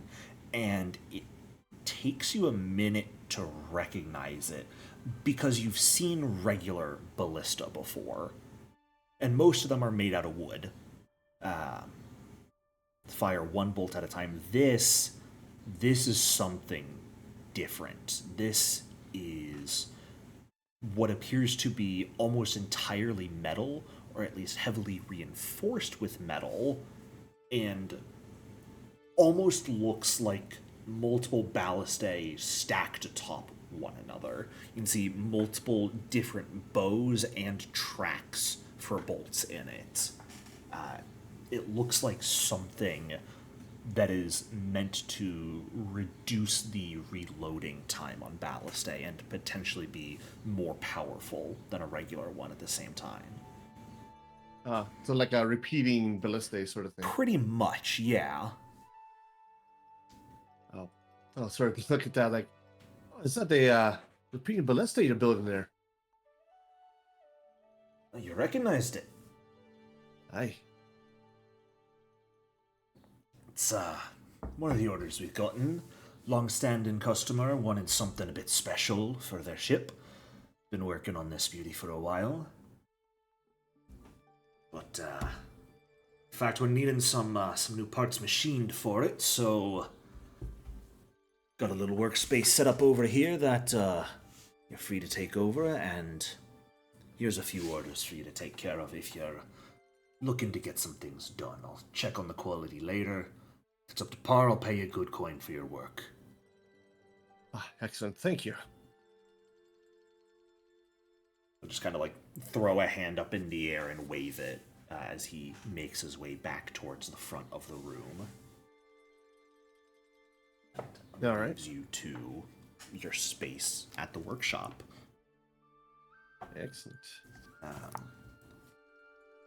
You are free.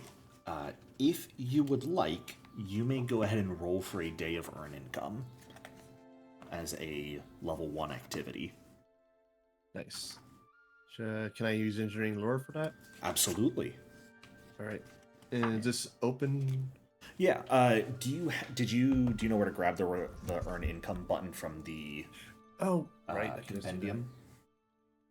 I just didn't think about it. Because you can grab that and make it easier on yourself.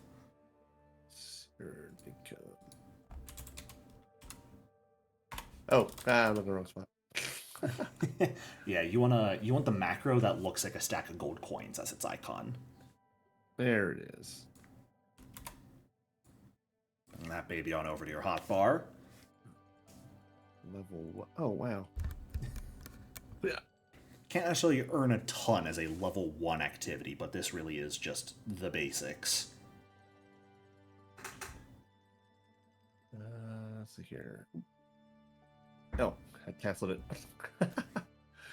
That's not good. Try to I put your money. That's all. There you go. Hey. All right. That is going to net you a grand total of 2 silver pieces of your work over the course of the entire day, as you work on machining some small parts together. You don't know if they will directly, if they're related to the repeating ballista or some other order that they have. But it's a very nice setup they have here for engineering. So you're not really left wanting for any of the tools you keep on hand.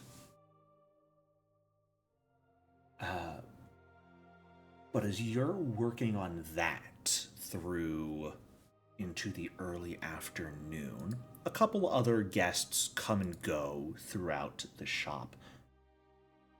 About 3 or 4 hours later, at maybe around 2 in the afternoon, another individual comes into the shop. Smokes, would you please describe your character for us?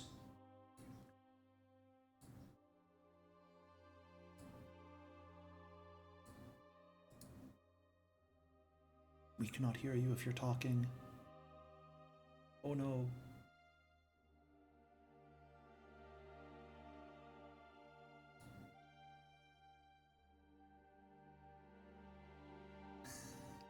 Alistair. He may have stepped away. Let me check. Well, he unmuted on Discord. Is your input device set to your headset or microphone or whatever you're using?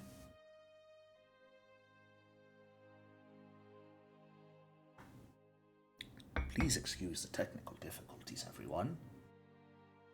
It happens. No, it doesn't. Not in my games. Oh, okay. Ignore what happened earlier.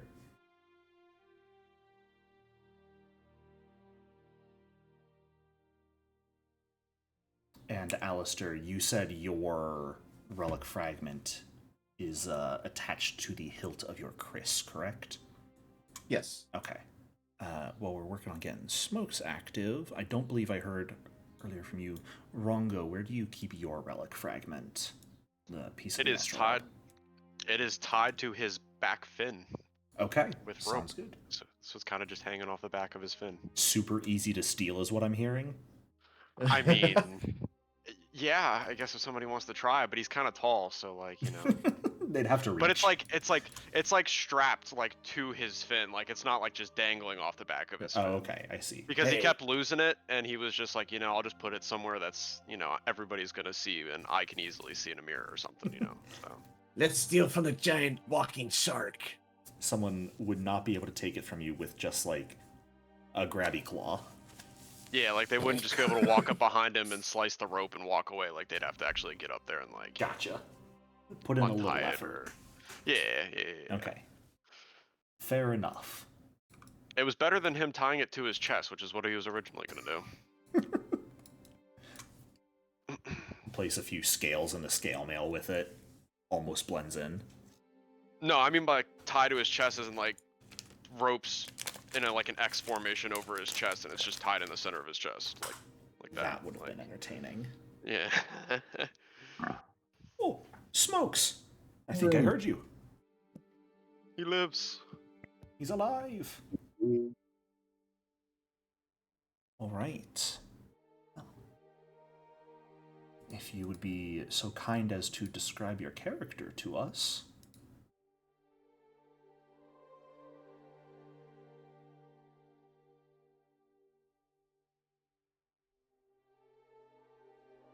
No, we can't hear you if you're talking. Foundry, why? Or that's not Foundry, that's Discord. Oh, hello?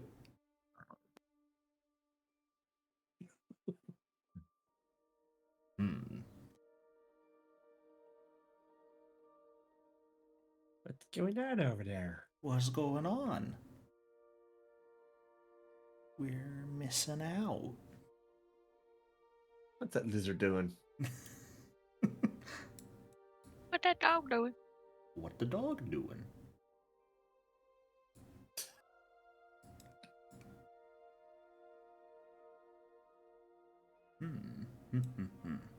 Well, while we wait, how's everyone's day going? It's It's going. pretty warm over here. Do you say pretty horrible over here or pretty warm over here? Pretty warm. Gotcha. Sweating a lot. Smoke's disconnected.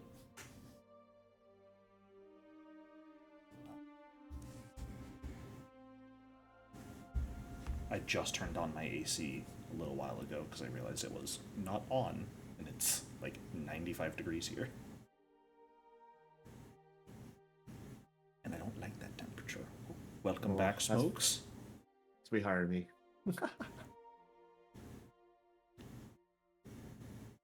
We believe in you.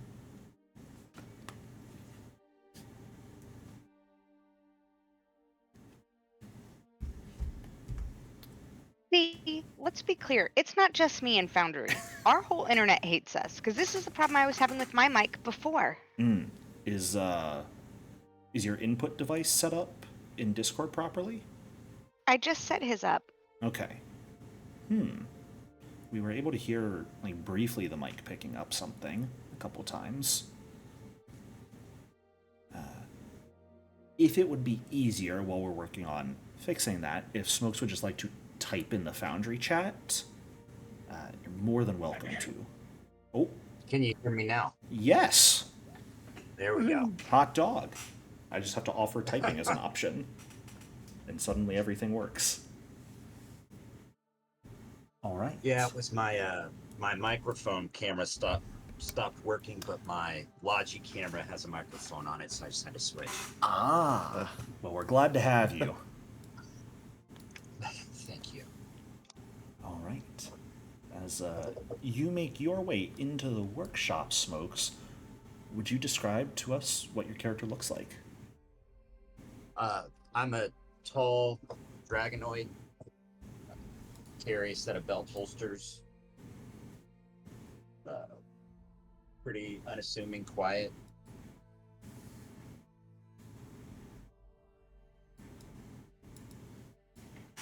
All right. As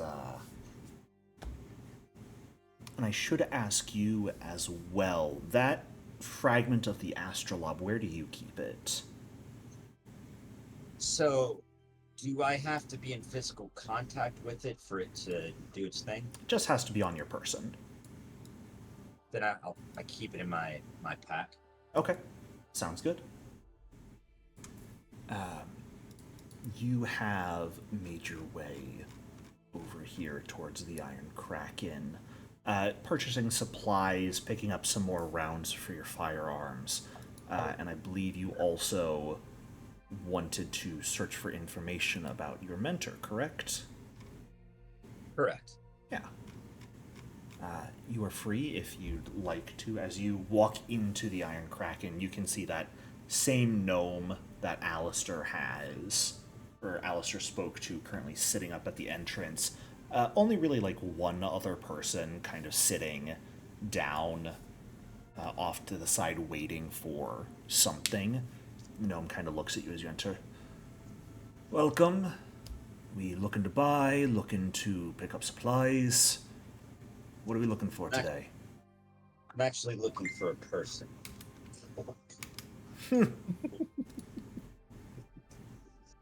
Interesting. He was a gnome. All right. Different person this time. That's interesting enough. Any other information on them, or just a gnome? Because if you're looking for a gnome, you got one right here. He would have been signing up for a ship about 5 years ago that was sailing out that never returned. It was a pirate ship.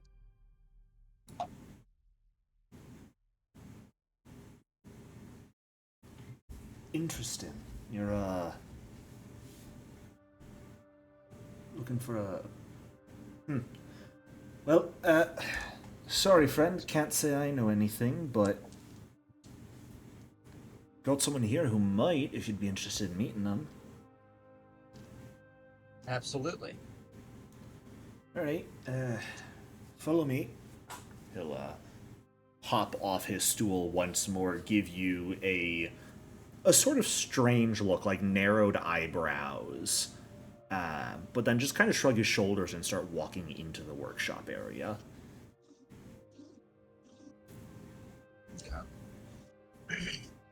He'll lead you back through the workshop area towards a figure, currently not wearing a cloak, just in regular clothing, working at a machine. And aside from taking in his appearance, the first thing you would also notice, Rongo, is that astrolabe fragment attached to the handle of his blade. It looks very similar to the piece you have. You don't mean Rongo, right? Did I say Rongo? I meant to say Smokes. You said Rongo. Damn it. I was even looking at Smokes' name. Ah! I almost went a whole session without fucking up a name. One of Technical these and days. mental issues today, We apparently. really are. Stuff for session. No. But Alistair, as you're kind of focused on your work, the same gnome from when you arrived comes up to you. Alistair, right? Hi. I didn't have to get my name earlier, but yes. If you didn't give your name earlier, then he'd just like tap you on the shoulder. Hey, you over there. Oh, sorry, no. Guy. Just it's me. I didn't give you my name. I totally rude of me. My name's Alistair. Alistair. Garrett, that's mine. Found someone you might be interested in talking to. Or they'd be interested in talking to you at least. Is that so? And he will just step back so that the two of you are face to face. Yeah. The name's, Hello there. Hey, the name's Smokes. This gnome here said you might have some information about a person I'm looking for. Oh, interesting. My name's Alistair Hawthorne. Oh, I mispronounced my last name. Never mind. I'm not the only one struggling. Yay. It's too hot here. Too hot in Canada land. No, is that Sue? Because I'm looking for someone as well. Yeah, it's a gnome that went missing about 5 years ago. He was set to go on a pirate ship out of this town. Sort of glance around, see if anyone's paying attention. The gnomes just, who introduced himself as Garrett, is just kind of standing there, arms crossed, listening and watching. Oh. Okay. Continue your discussion. Think I'm not here. Yes. Okay. Then I noticed after he set sail, he sent me a piece, and it resembles a similar piece you have on your staff there. I'm wondering if you also had someone that went on that pirate ship voyage. Oh, you mean my Chris? Yeah. He draws his blade. Oh yeah. You mean the still trinkets here? He points to the astrolabe fragment. Yeah, and then I dig out my bag and present him with my piece.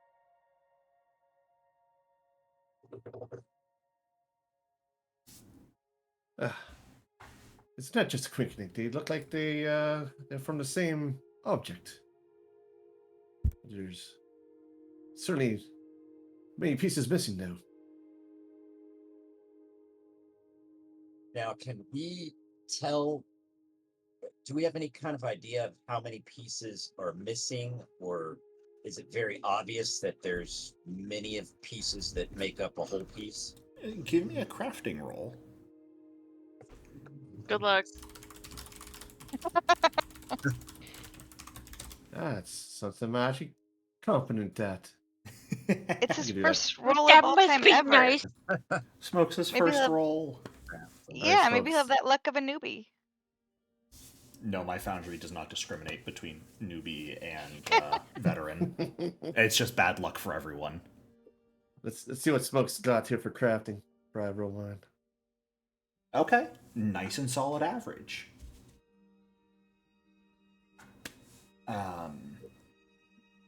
Are you rolling as well, Alistair, or just want to leave Smokes' roll? I can roll 2 Okay. because my mind went the same. I Went figured. down the same route. There we go.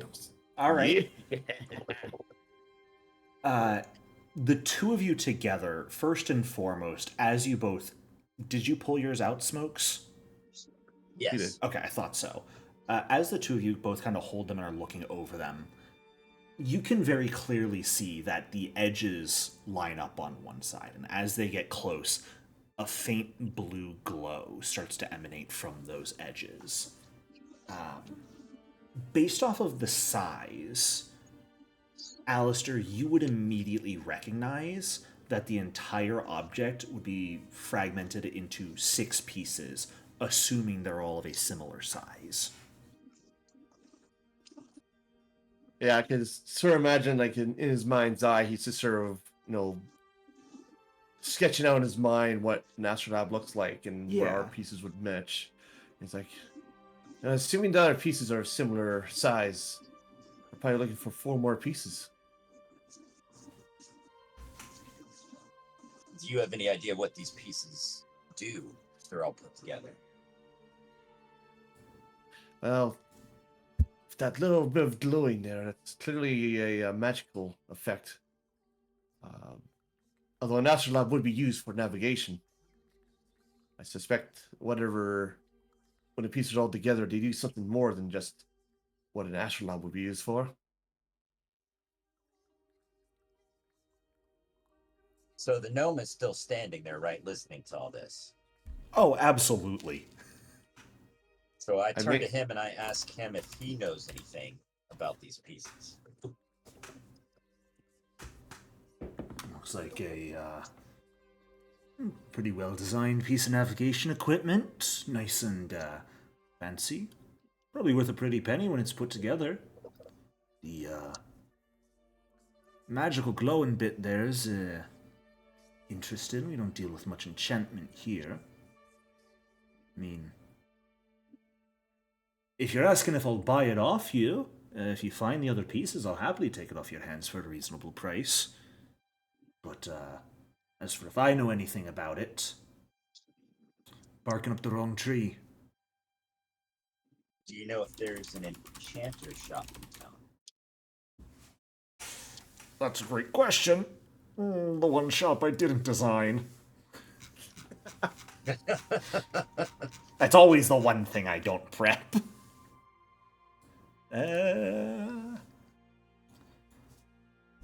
If you're looking for someone who deals in magical enchantments here in town,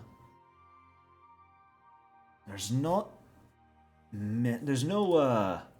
organized sellers or purveyors of magic. There's some with magical tendencies that I've heard of, but a lot of the people who have those knowledges come in and out with the tide. They're where and when they'll be is kind of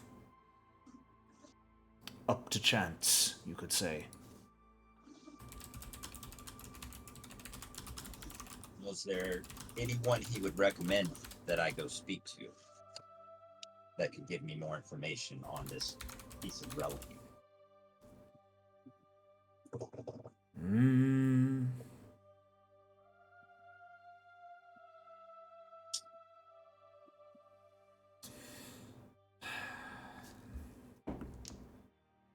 I mean,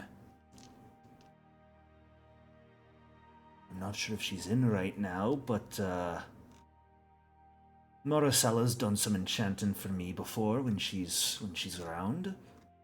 So, might see if you can find her.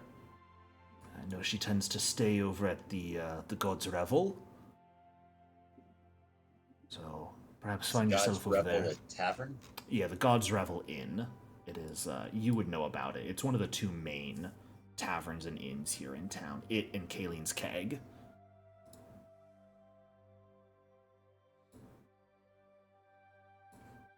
Okay. I thank the gnome and I turn to Alistair and I let him know that he's more than welcome to join me, but I'm heading over to the God's Revel Inn. Ah. Well, once I'm done this work here, I'll be able to order a room.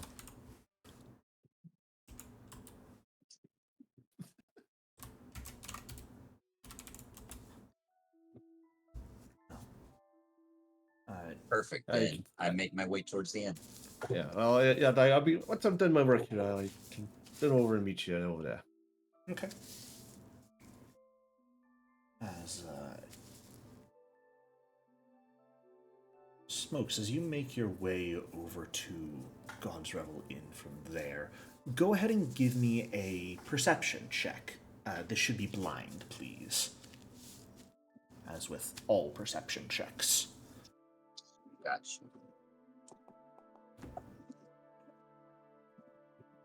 So for a blind roll, when you get that roll box open, once you click the button and it gives you a button, you should see roll mode, and you can change it from public to blind GM roll. Okay, I see it. And so when you roll it like that, it will not show you what you rolled. Perfect. All right. As you make your way across town towards the God's Revel Inn, it's getting more and more packed and popular as the day goes by. Large number of people moving around, going about their day-to-day business. And you've developed a habit of just sort of keeping an eye out as you go, making sure everything's on the up and up, and no one tries anything funny. In almost a stroke of entire chance, or perhaps because this figure is so obvious, and the fragment of the astrolabe that they have is so obvious, they're easy enough to spot, even from a distance. Off at the docks, you see another figure who is currently walking around, talking to people, and also has a fragment of this astrolabe. And, Rongo, would you please describe your character as you are spotted? So Rongo is a rather tall, rather well-built humanoid. I guess shark person would be the easiest way to describe him. For lack of a better term, he is built like a brick shithouse. Just slabs of muscle underneath, shark scales and whatnot. Perhaps the only interesting thing about the way he looks are the copious amounts of what can only be prescribed as tribal tattoos painted all across his body, from neck down to fin leg, foot, whatever you want to call it. Other than that, he's basic white scales with blue tinting to it, and the tattoos appear to be near pitch black, if not straight black. Alright. Similar to just about everyone else, you've been asking around after a specific person, Rongo. Namely around the docks area. You know well enough that that is the area where the vast majority of people will note the comings and goings of different individuals.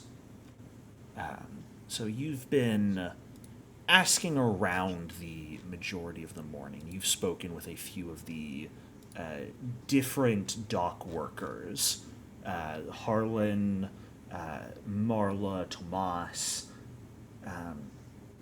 I know you're going to love me for this, but will you also give me a diplomacy check? Yeah, I can do that. Find it.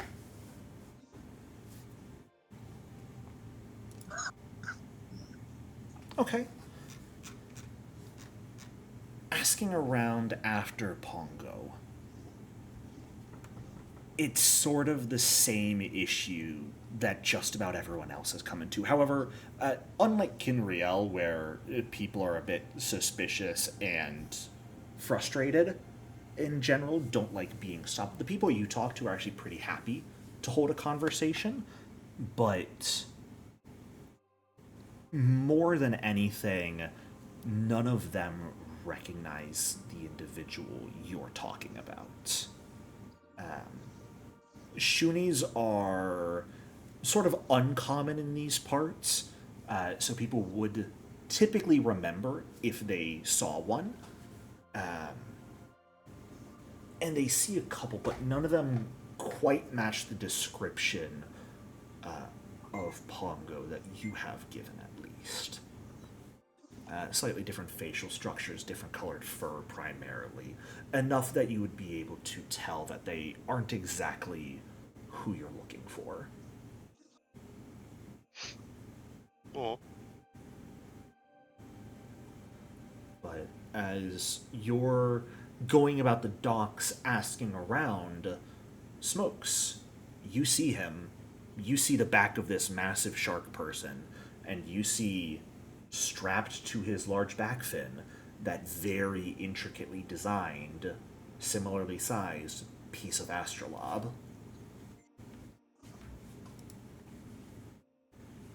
So, I yell to him through the crowd and ask him to stop and tell him I have some useful information. Pongo, or Rongo, jeez, oh, that's gonna screw with me, I swear. Who was the one who came up with those names? That's on you. That was the point, but I can already see I regret that decision. Anyway,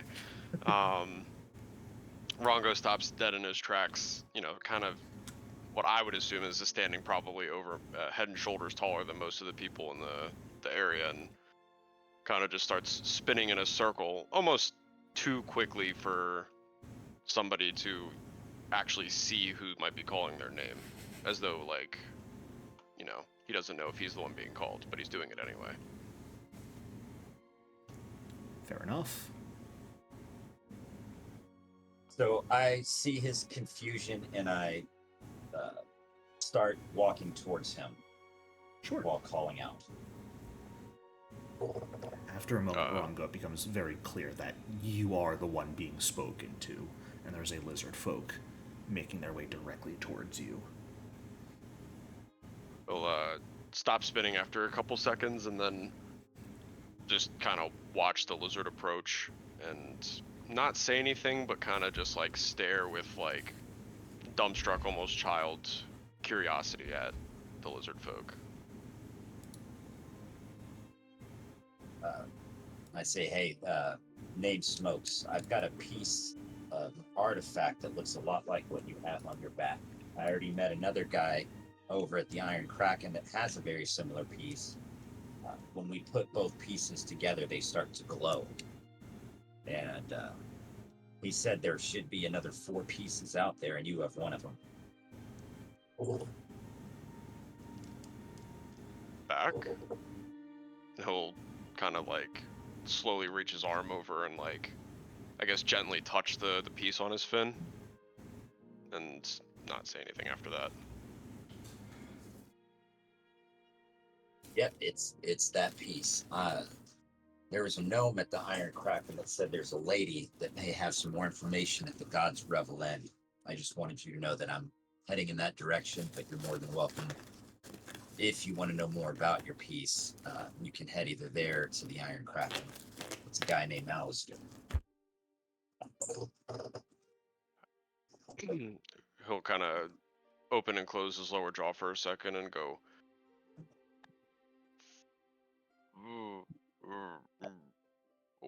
okay. All right. I turn around and start making my way back towards the God's Revel End. Follow suit.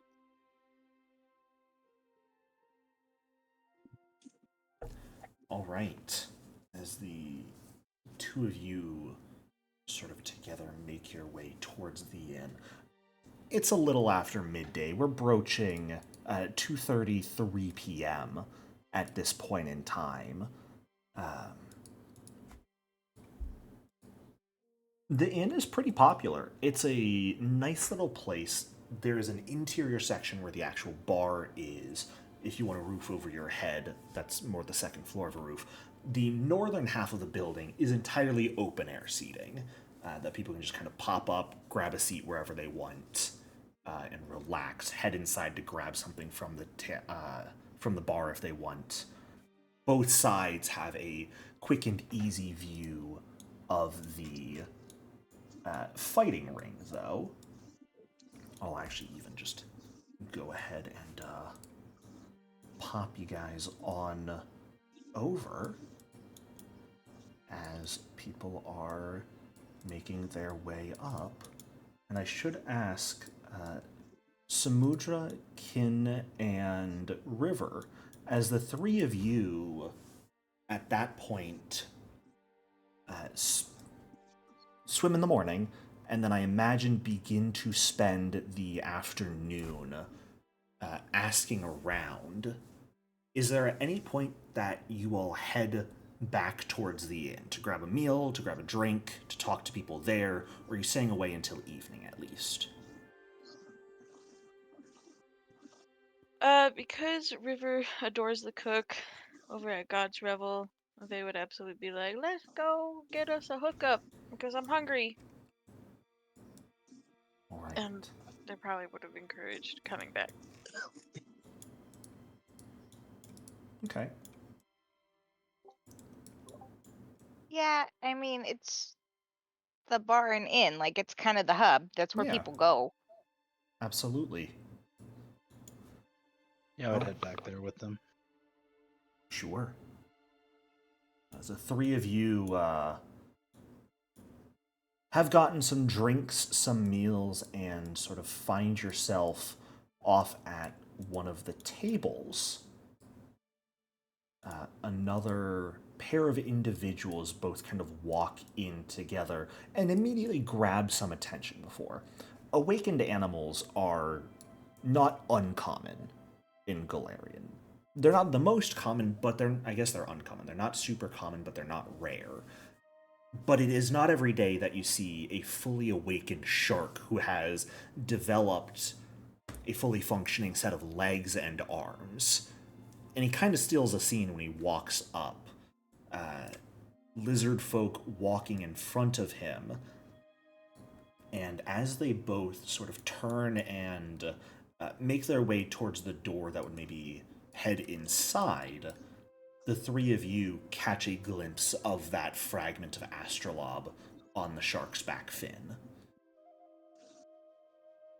I'm gonna reach out to pat River's arm, but miss, and like pat quickly the table. And I should also mention, Samudra, both of these people you remember from your dream as well. Yeah, so I'm patting the table. Them, like.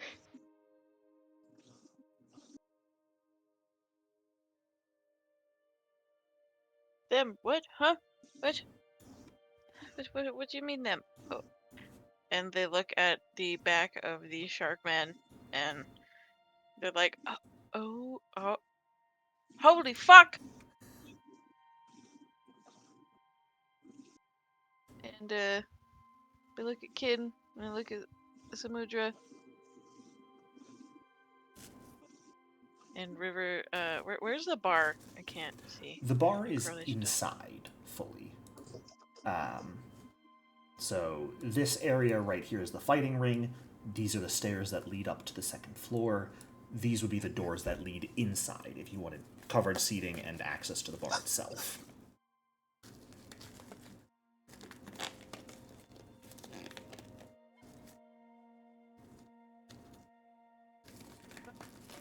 River would.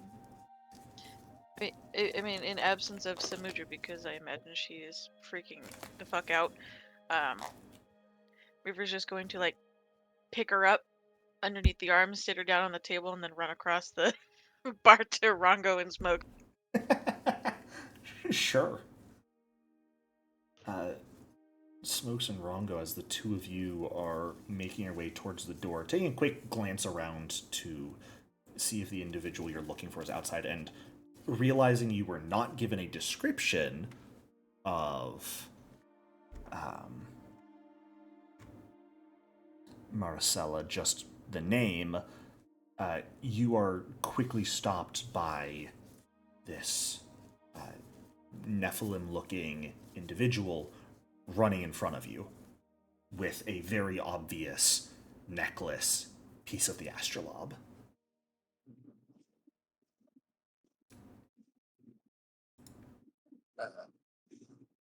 You got what I need. I'm kidding.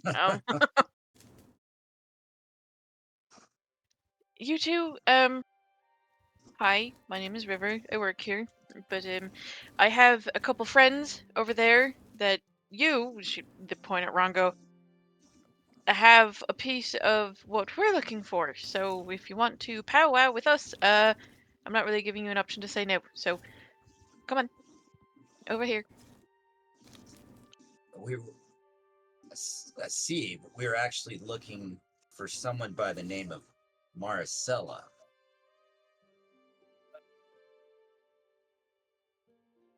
If you happen to know them.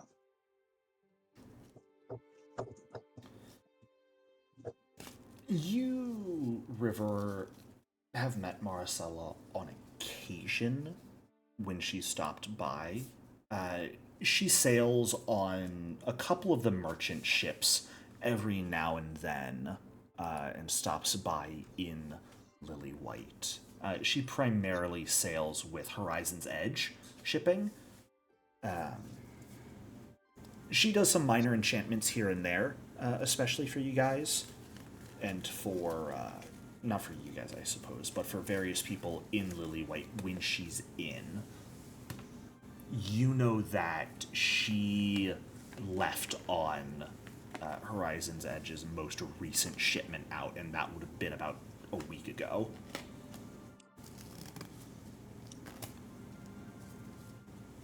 Oh, Marcella? She's not in town right now, actually.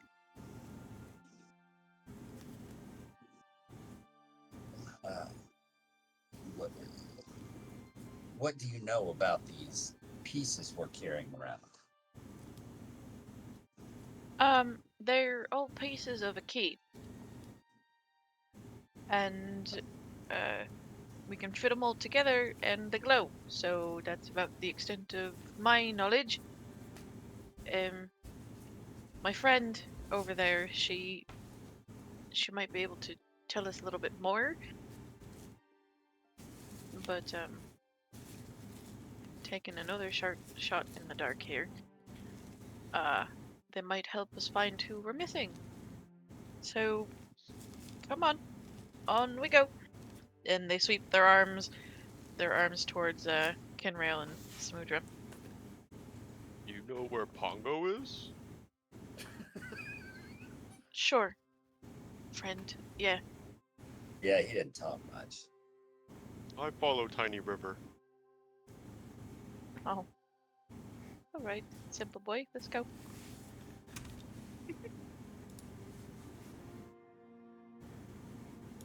All right. He was like, oh shit, a shark. It's like, we need a bigger table. Go to the long one over here. Yeah. You would also know, River, if you guys really wanted it, there is a more private room available inside. Beautiful. Then yes, River would lead them to that. Okay. Oh no. Just telling him on, hey, we're using this room. Don't let anyone in. Yeah, Okay. Oh. pretty much. Okay. Mon's at the table. Lila's working the bar down there. You absolutely see Lila, like, slip some silver out of someone's pocket when they're not paying attention. She just waves at you as you guys head in. River tosses her a wink. Keep up the good work. You know it. What sort of drinks do you want over there? On the house. Strongest you got. That might cost you something. You just said on the house. You can't. No take backsies. Fuck. Give me a diplomacy check, River. Can I aid? Samudra, why did you run out of the window? Why did I forget to put a window there is the question. Yeah, why Get back inside. I'm a Why little did- shooken up, okay? Why did you try to go out the window, huh? I didn't, Foundry. Mm-hmm. I just backed up to lean against the wall because I'm a little stressed out. Fell through the open window.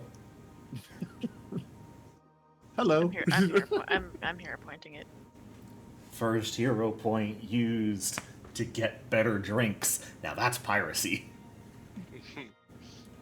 Go for it. And I meant to say, yes, Samudra, you may aid. Oh, rad. So if you would like to roll as well. I'm killing myself post haste. Well, hey, if Samudra rolls well, you get a +1.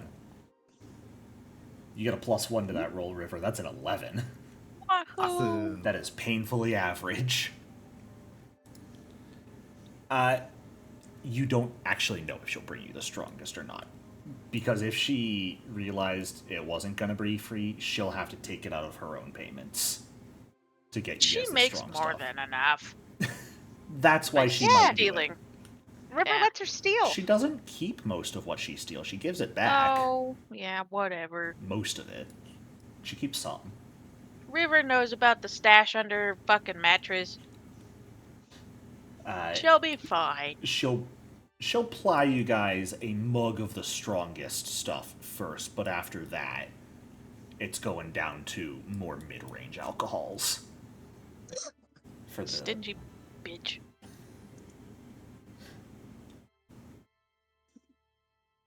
But the five of you gather around the private room table. We're just gonna collapse into the couch and possibly break it when he lands on it. Surprisingly enough, you don't. It's a nice, sturdy piece of hardware. Nice. Where's our redheaded buddy? Did we bring him along, or do we just be I'm like? still working I'm working. for a Oh. few more hours. Okay. Alistair was poor. He really needed funds. I'm gonna look out the door expectantly and then look at the group and say, we're missing 2.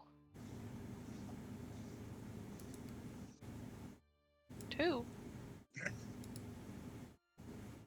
Yeah, there were 6 people on the boat and me.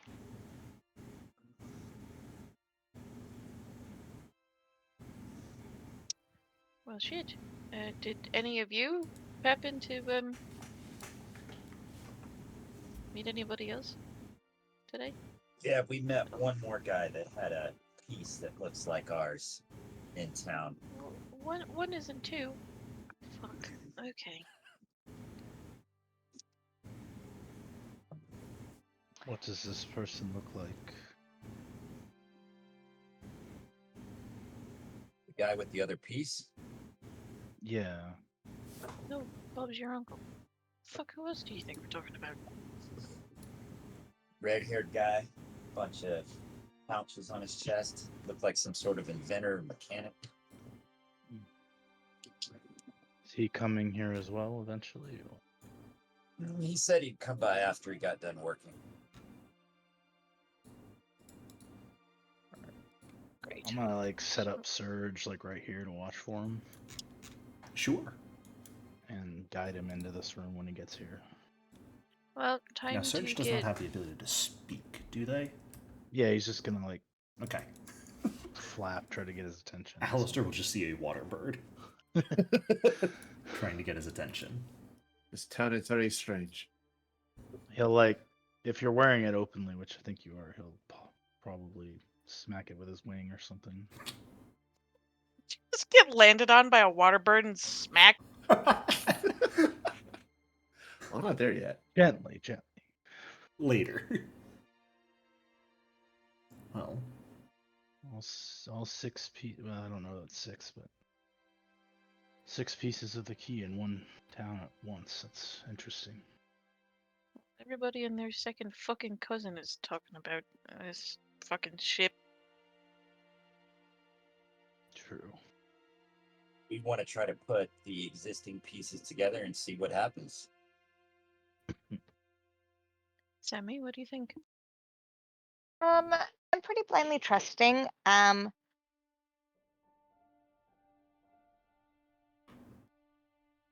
If any one of you tries to take my fucking hand off, I'm shoving one of my horns so far up your ass and spitting in every single one of your fucking drinks every time you come back here. Deal. Okay, that's weird. I don't think anyone readily agreed, but okay. Like how you threatened with your horns and not the trident you have. Do So both. I set my piece on the table. Sure. Yeah. Henry will do the same. Absolutely. You all five of you kind of take your pieces of the astrolabe, place them down, start trying to maneuver them around. When the sides begin glowing, you can push them together and they look like they fit perfectly. As you guys set them all five together, it's almost fully completed. There is very clearly one section still missing that All right, for is fuck's about sake. the same size as the rest of the pieces you all have. All right, God damn it. Where is your buddy working? I'm gonna go fucking find him. It's at a shop run by a gnome, south side of town. Oh, that nosy bitch. Fuck. Okay. Gnome guy's a little weird. Yeah, because he's a nosy bitch. That's why. Give me a recall knowledge roll, River, to see how well you know Garrett.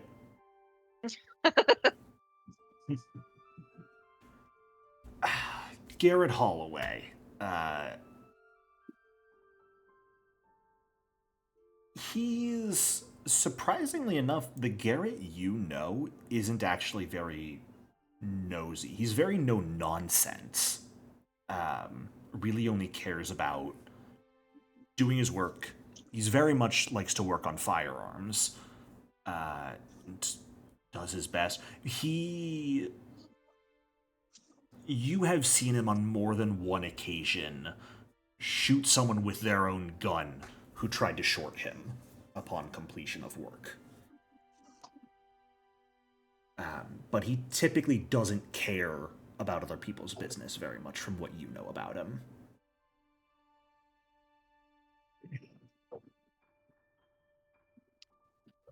As far as River's concerned, everybody is fucking nosy. So everyone's a nosy bitch. That's fair. Well, let's hope that Mr. Holloway doesn't fucking kill him before he's done with the job, so... Just gonna wait and hope for the best. I'm content to sit here and wait. Yeah. Rongo's sniffing the air looking for food. River is getting impatient, so River will march their little gray behind over to Garrett's shop. Okay. To Iron Kraken. Yeah. So I imagine as the rest of you are drinking and getting some food, River, you make your way across town to the Iron Kraken. You walk in, you see Garrett. Actually, when you walk in, no one is at the front counter. You can see a number of people in the back working. Give me a perception check.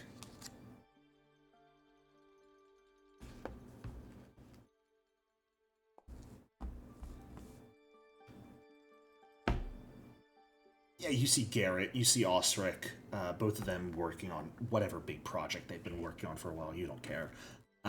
You see a couple of their other apprentices that they've hired over time.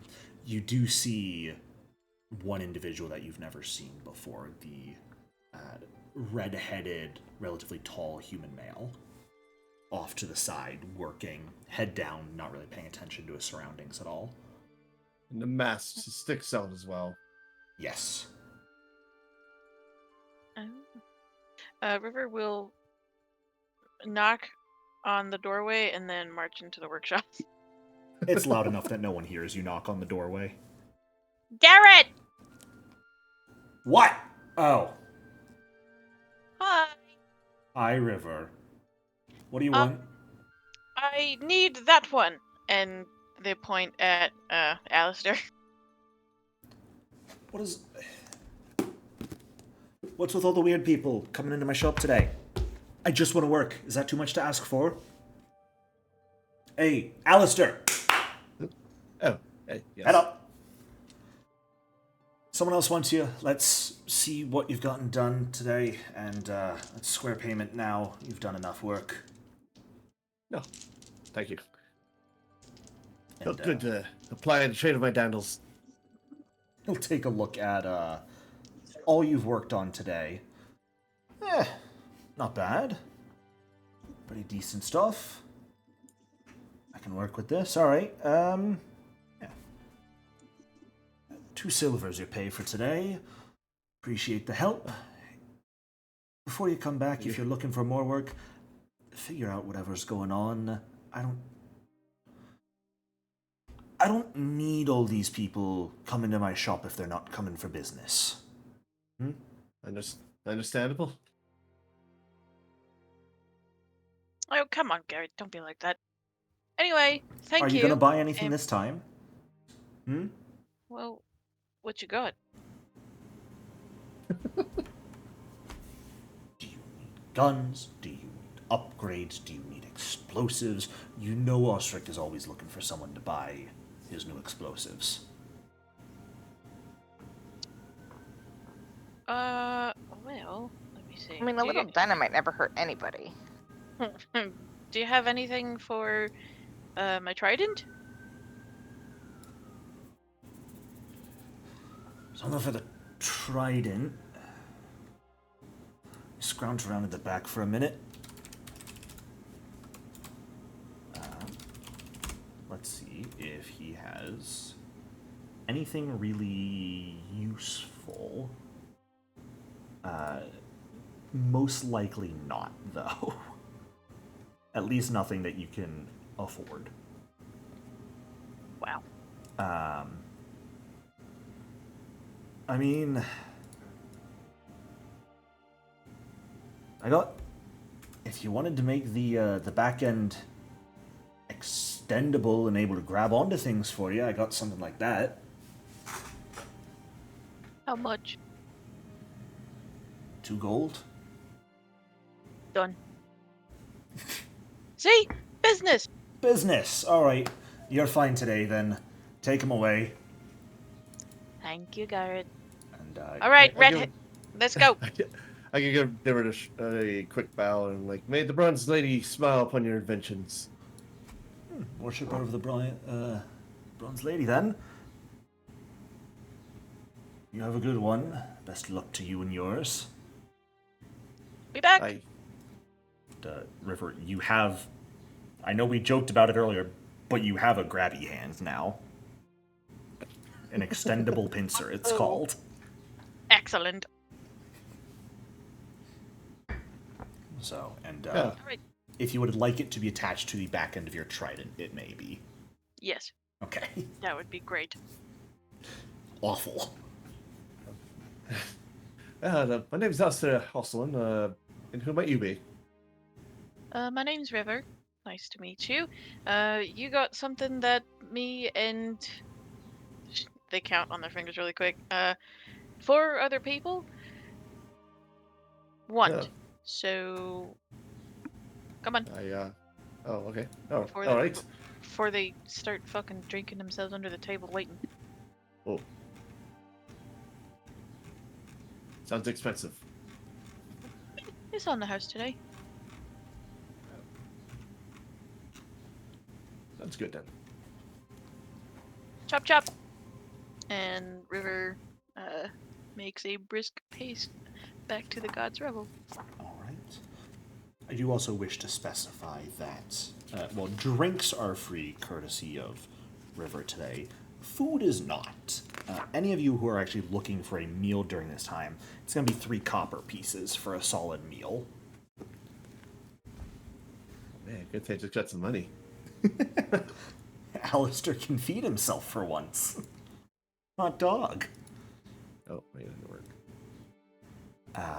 But as you all make your way back to the God's Revel, as you're walking up the outback stairs, this large bird made entirely out of water that's kind of perched on the railing, and you almost think for a moment, Alistair, that it's just like a fixture there, suddenly moves, and its watery wing comes out and slaps the handle of your Chris. And sends the astrolabe fragment jingling. Is this normal? Oh yeah, that's one of the birds from. Well, that's a bird from one of our friends. So, congrats, you're best friends now, I guess. Come on. It's gonna hop onto your shoulder, River. Hello, darling. As, you all Right in make your here. way into the private room. When in doubt, do it yourself, lads. Right, we got him. I imagine you guys are closing the curtain down here. Yes. Okay. You do, I will let you know, River, because you would know. This wall right here is not a full floor-to-ceiling wall. That lighter wall is more railing, so you can see directly into the kitchen from there, talk to them, get drinks handed to you that way. Wahoo! So you have to make sure you're not too loud because people can and will still hear you out there because of that opening. And it's just a curtain, not like an actual door. But this should prevent people from peeping on you. Musical chairs. Are the pieces still on the table? I imagine so. Moved to the side by whatever trays of food people may have ordered, but it's still there. My eyes are instantly fixed on them, and he pulls his piece off the hilt of his Chris. He's like, "Oh, yes, this makes sense." And I start rearranging them without even asking. I just start rearranging them, and They're all put them in the right arranged positions. to fit correctly. It's just missing the one piece. Yours. Oh, okay. Yeah. When you said they were pushed aside, I thought maybe they got missed. No, like the whole thing kind of got moved. Oh, okay. But as you bring yours closer, the sides begin to glow blue, and it very clearly matches up with the rest of it.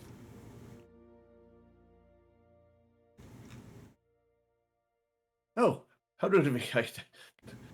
Alistair Hawthorne, I already met Smokes and River here.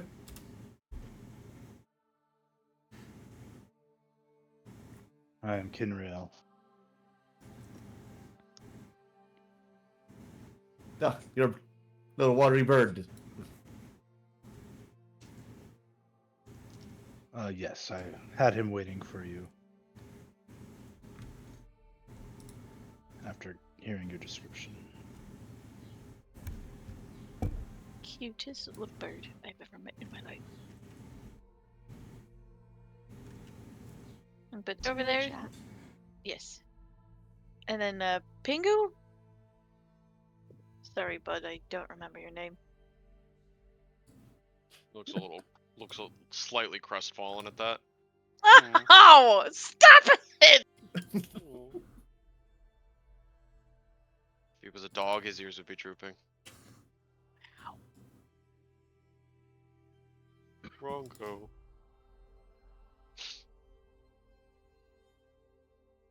Ah, So all the pieces are connected. It's just sitting there glowing blue.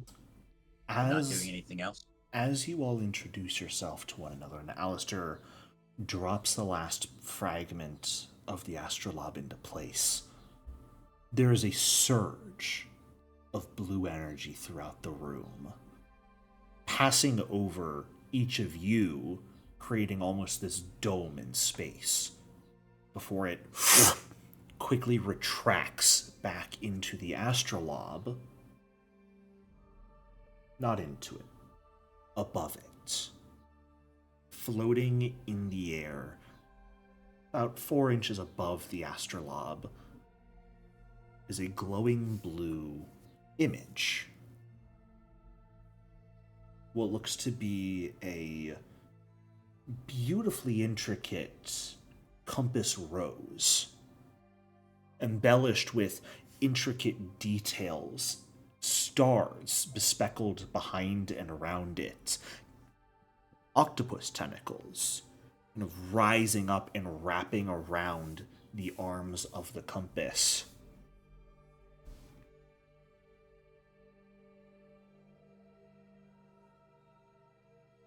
Underneath it is a familiar image to you all.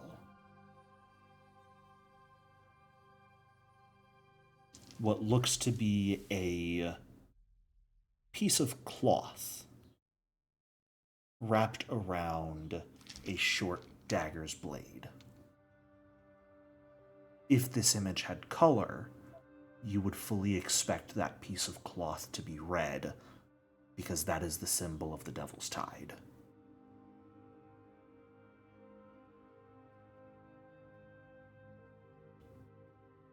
This image just sort of remains in the air, revolving slowly in front of you all.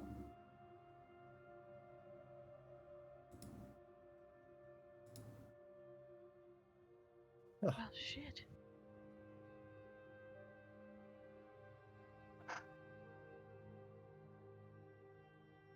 It's the sign for the Devil's Tide, isn't it? Indeed. Yep.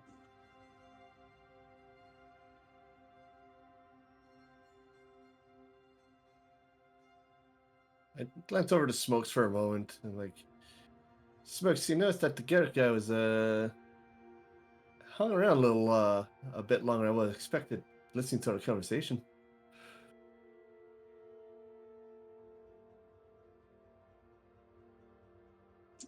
Sorry, what was that? I just pointed out that the Garrett's at the Iron Creek and really seemed to hang around a bit longer than I would have expected while we were talking.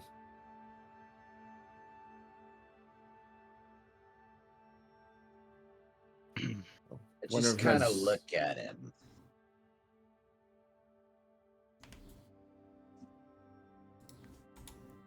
And say nothing. Sure, many would want this from us. But now I'm sorry, go ahead. now that we've found each other, then we can hide the pieces again. So, I'm gonna tell them every gritty detail about my dream. Okay. And say, we're supposed to stay together.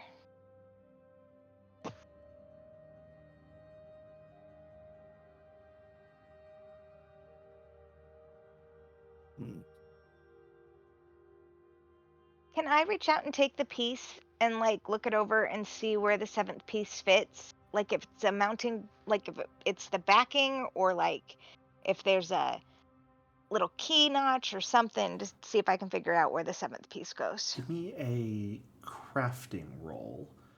Oh, you And better watch out. at the same time, I'm going to ask anyone who is at least trained in one of the magical skills to go ahead and roll that skill for me. So those would be Arcana, Nature, Religion, and Occultism. These can all be public rolls.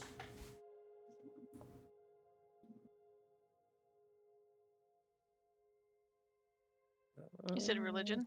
Yeah, that would work. I'm gonna hero point since it's that time. yeah, me too. Oh, Maybe. Yeah, there we go. Okay. I think I'll hero point that too. Shit. All right. Pretend that's a hero point. Well, that's a classic hero point roll if I've ever seen one. Yep. And Smokes, did you want to roll any of those skills?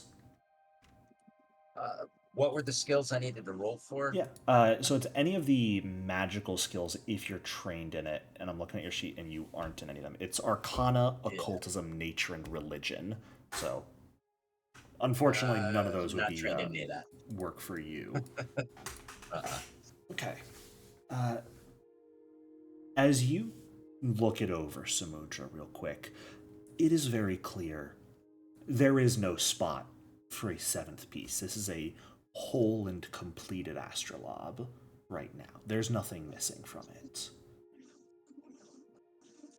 At a similar time, Rongo, River, and Kinriel, all of you have knowledge and a connection to magic via the different traditions, but you are able to see that the rings of the astrolabe, now that they've been reconnected, are actually very, very precise magical circles and formulae. And you all have some skill and understanding when it comes to magical formulae. And something about this formula seems odd to you. There are redundant letters in it that are just kind of tacked on in random places and not really needed.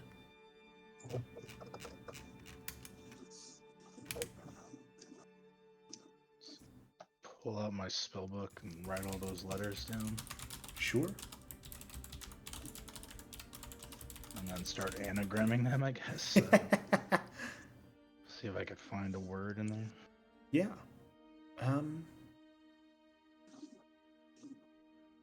What would you need? Give to me I think a society roll would fit here. Or what are your lore skills? You could also, I'd say academia lore would work perfectly here as well, to try and break, or at least fit these letters together in a way that matches. Public, private? This can be public. I'll allow a hero point use here. Not that it'll be needed. I was trying to say if he's doing it openly, I was going after to try and aid him, but Yeah. I don't think it's necessary. I don't think it's necessary. There's 2 C's, 2 K's, an R, 2 A's, an E, and a B. So it's a strange assortment of letters, but there isn't really a solid single word or so that connects them. But you are aware that in the Inner Sea, creatures have different naming conventions. And eventually you do come to what could be name. Crackbeak.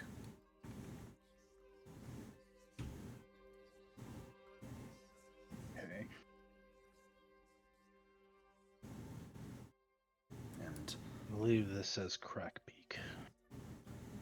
as you utter that name aloud, Oh. the image vanishes. The astrolabe falls apart into 6 pieces once more.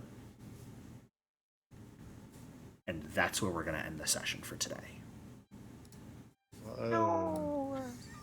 Yes! I broke it. Campaign over. Oh man.